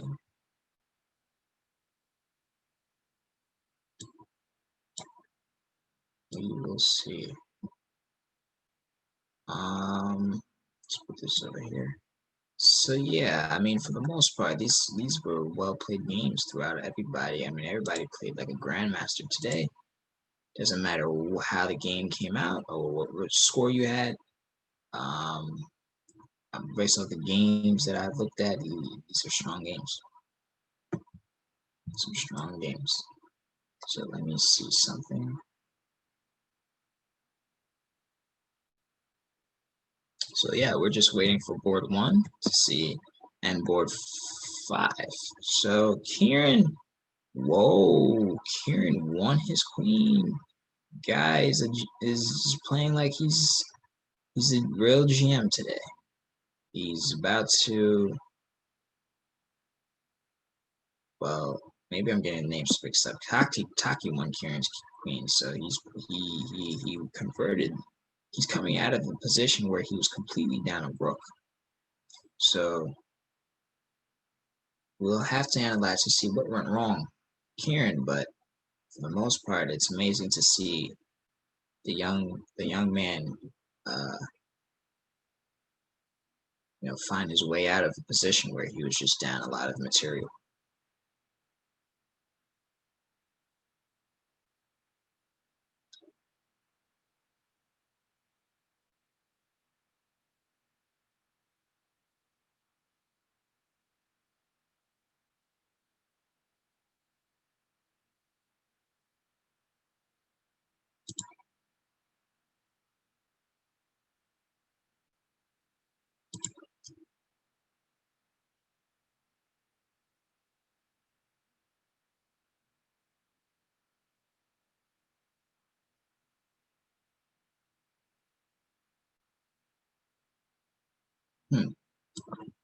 So yeah, we have 2 games left, guys. 2 games left in the round. Wow, Queen C2, King E1. Look at these guys go. Look at these guys go. They know they came here for a fight. Wow, look at these guys go. Rook A1, and there's a lot of ideas in the position. I don't know what to do. I mean, I don't know, but I mean, White, luckily enough, has a very solid position. So we'll see what happens after that one. On board 1, it seems like Philip and Rian have a position where, we didn't know what was going on, but now they've come to an end game where I guess they're gonna trade some pieces. Should be a draw still. It's a blunder. King F2 is a blunder, right? King F2 is a blunder. I think the best move was Bishop F1 in that type of position, or Knight C1. Holding the position strong, very strong. But now if you give that pawn up, that's the base of everything, and that's how the position collapsed. So critical moment could happen even in the end game. Doesn't matter. It could happen even in the end game. So chess is very brutal. Very interesting games going on, guys. Very interesting game.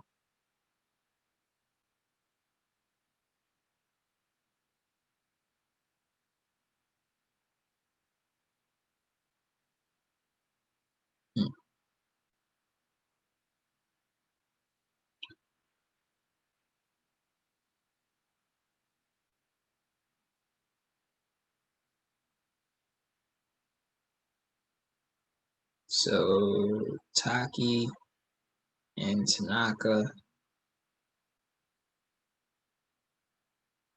Taki Tanaka is his name, excuse me, versus Kieran Covington. So Kieran is playing 94 in this type of structure, and the idea is to attack the queen. Interesting stuff. You could take you could put queen c2. Who knows? Who knows? A lot of play out of that one. But I definitely do know that board 1, well, maybe he could hold. Maybe.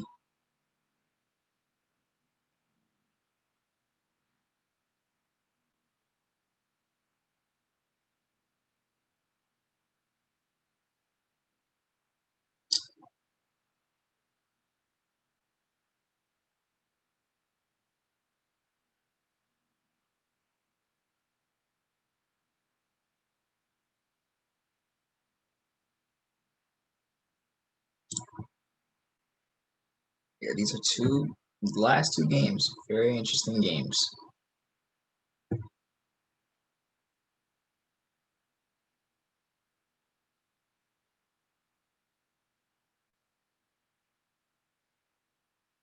Wait a second. Did Kieran win by checkmate? Back rank checkmate? I guess he did. Yes, he did. Yes, he did. Wow.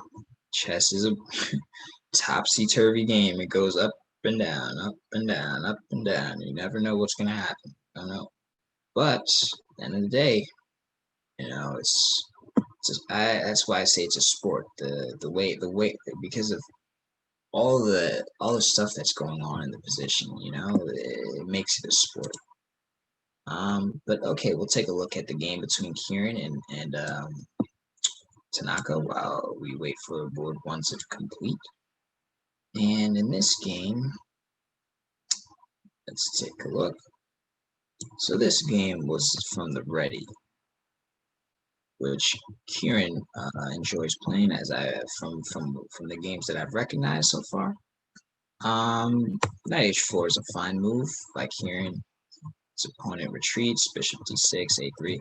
Here, I think Taki should play a5 so that he can prevent white from gaining the space on the queen side.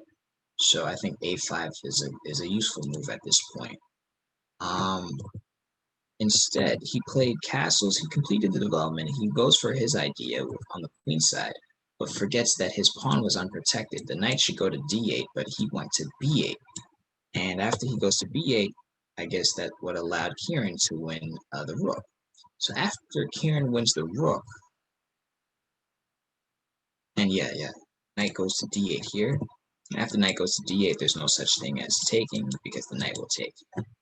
So after this happens, Kieran was in the driver's seat. So let me see what happened. Ooh. So this was some interesting stuff that happened here. c5, c6, queen d8, bishop b7, queen d5, f3. Now f3 here. Ooh, this guy, Taki is a tricky guy, man. This guy is a tricky guy. He said, if you take this, then you run into checkmate. So you can't take that bad boy. You got to leave that knight over there. And now I get to take, and then I get to win your queen. That's what that kindergarten said. But that kindergarten, is no joke. He's no joke. And that's why, he found his way out. So that was a great, nice, useful, resource by Taki in that situation. But on the other hand, thankfully enough, Kieran had a solid enough position to where that, even though he gave up that queen, he was able to solidify not solidify, but he was able to hold the position down, hold the position down. That's the right way to put it. And after rook b7, unfortunately, Taki ran into this back rank checkmate. But this was a very, very interesting game by both sides. Unfortunately, very topsy-turvy, I think after here, I guess White was supposed to win the game since he was up a rook. But unfortunately, like I said, the hardest part about chess is winning a game that you're up a piece. In this position, c6 is probably not the best way of continuing. When you're up material, you don't have to keep attacking. Sometimes you just take it slow, take it calm. Because if you keep attacking, it will backfire, I promise. If it's not going to lead to anything, especially if it's a one-move attack. So yeah, sometimes just get your pieces. You take it. Sometimes, just like I forgot which game it was. Maybe it was a Kian or something. Maybe he was down a piece. He took a piece on b7 and ran back to b3 and said, okay, I'm gonna take it and go. That's the best idea sometimes to do in some positions. Just take it and go. You take the rook and you just go. But now, once you block the bishop, you play c6, you block the bishop. This is a useful piece now. Not a useful piece. And now queen d8 is what he played. But still, in this moment, this was a nice little combination. So, but yeah, luckily enough, Kieran had this nice back rank checkmate. But here, all Taki had to do was play like h6, And then, maybe rook a2 is coming next. So unfortunate for Taki, but, very interesting game played by both sides, all right? So lots to learn from all of these games. And now we have one game left between Philip and Rian. So we'll see what happens after this game. Oh, seems like Philip is in the driver's seat. He's about to come up on top.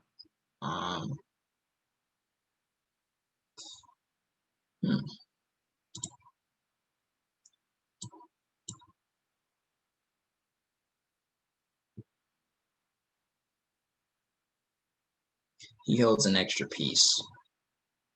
So Philip, that position, I think, like I mentioned, the critical moment was to play knight c1 or bishop f1. Rian was on the defensive end for the most part of the game because of his pawn structure. And in that pawn structure, if you have that, that chain from d3, e5, e4, and f5, you have to be careful. Sometimes you want to keep the tension. That's what I was saying. Sometimes you want to keep the tension so that you don't release the tension too early. Rian released the tension too early, probably with f5, because now Black didn't have to ever worry about the trade on e5 being happening. So that was the difference right there. So who knows? We'll see. We'll see how the game arises. But well, no, I'm sorry. I mean, the game should be good. Should be won for Black, but we'll take a look at what happened in the game. Is what I meant to say.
So yeah, we're just waiting to see how Black converts his position on board one. But we'll see how it goes down. Yeah.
Okay.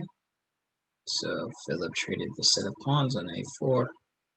Now he's gonna convert this one.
Yeah, it seems like Philip is about to promote that pawn and convert that position.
All right, so it seems like we have round wrapped up, the tournament wrapped up. Seems like first goes to like Philip. Congratulations to Philip. So let's quickly take a look at that last round game between Philip and between Rian and Philip. So let's take a look. This was G3. So Rian employs this G3 idea, which is okay. It's a ready structure. So he goes for this E4 line. Quite interesting. So I guess his idea is if he takes,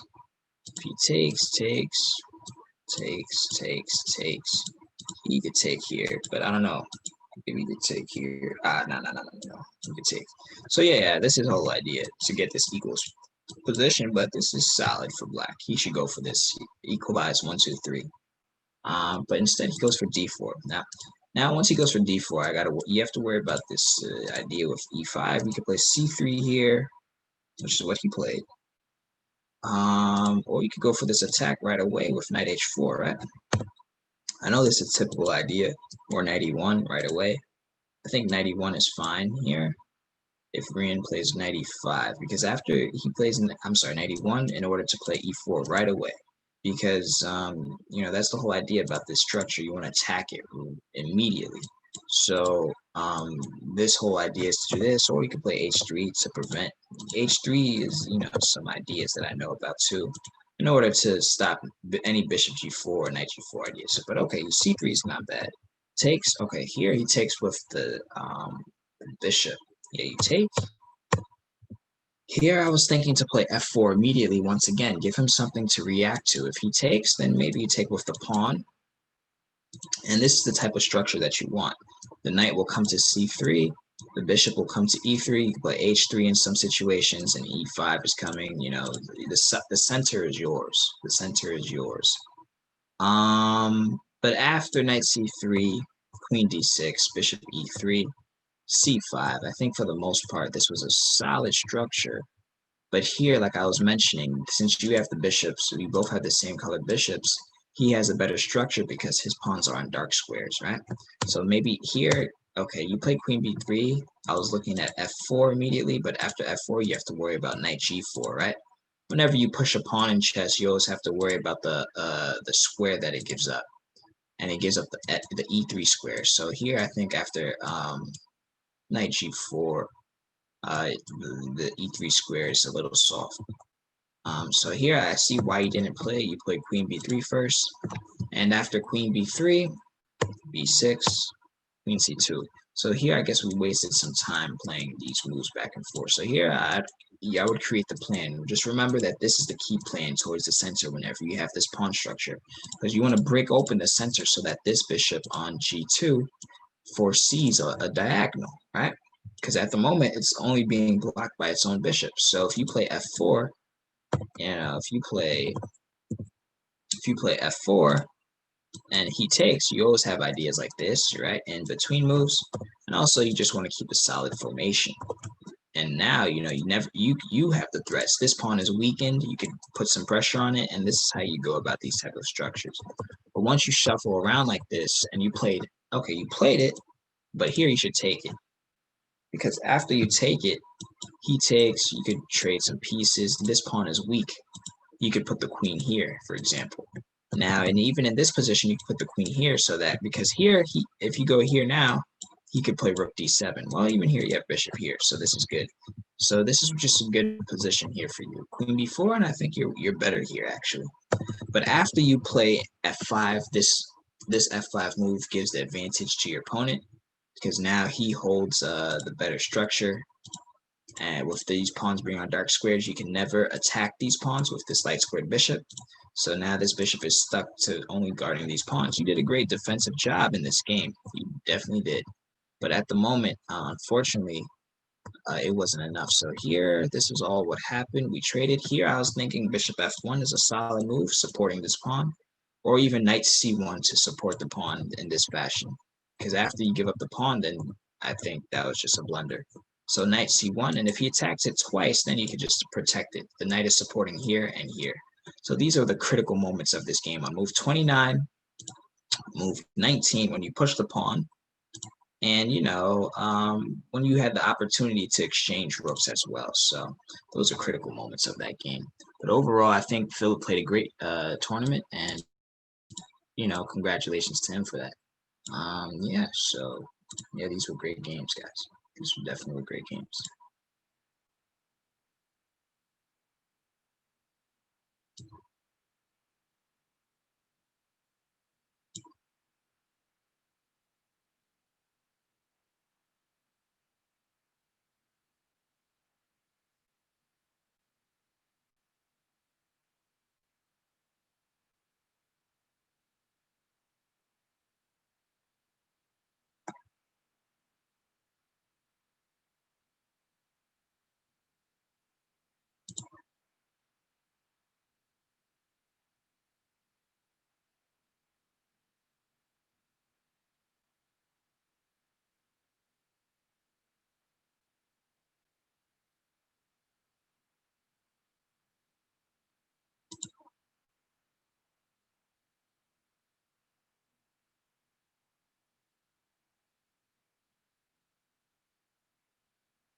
All right, so I guess that's it, right?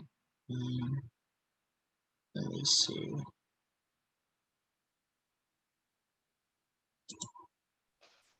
Oh, Joshua, this is the last round. The tournament. This was the last round of the tournament? Yes.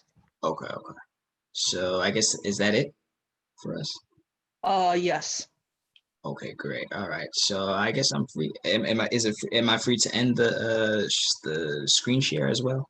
Yes. Okay. I'll stop sharing right now. All right, I'm gonna close the meeting now. Okay. Sounds good. Okay, then see you next week. Okay, thank you. Take care. Thank you. All right, no problem.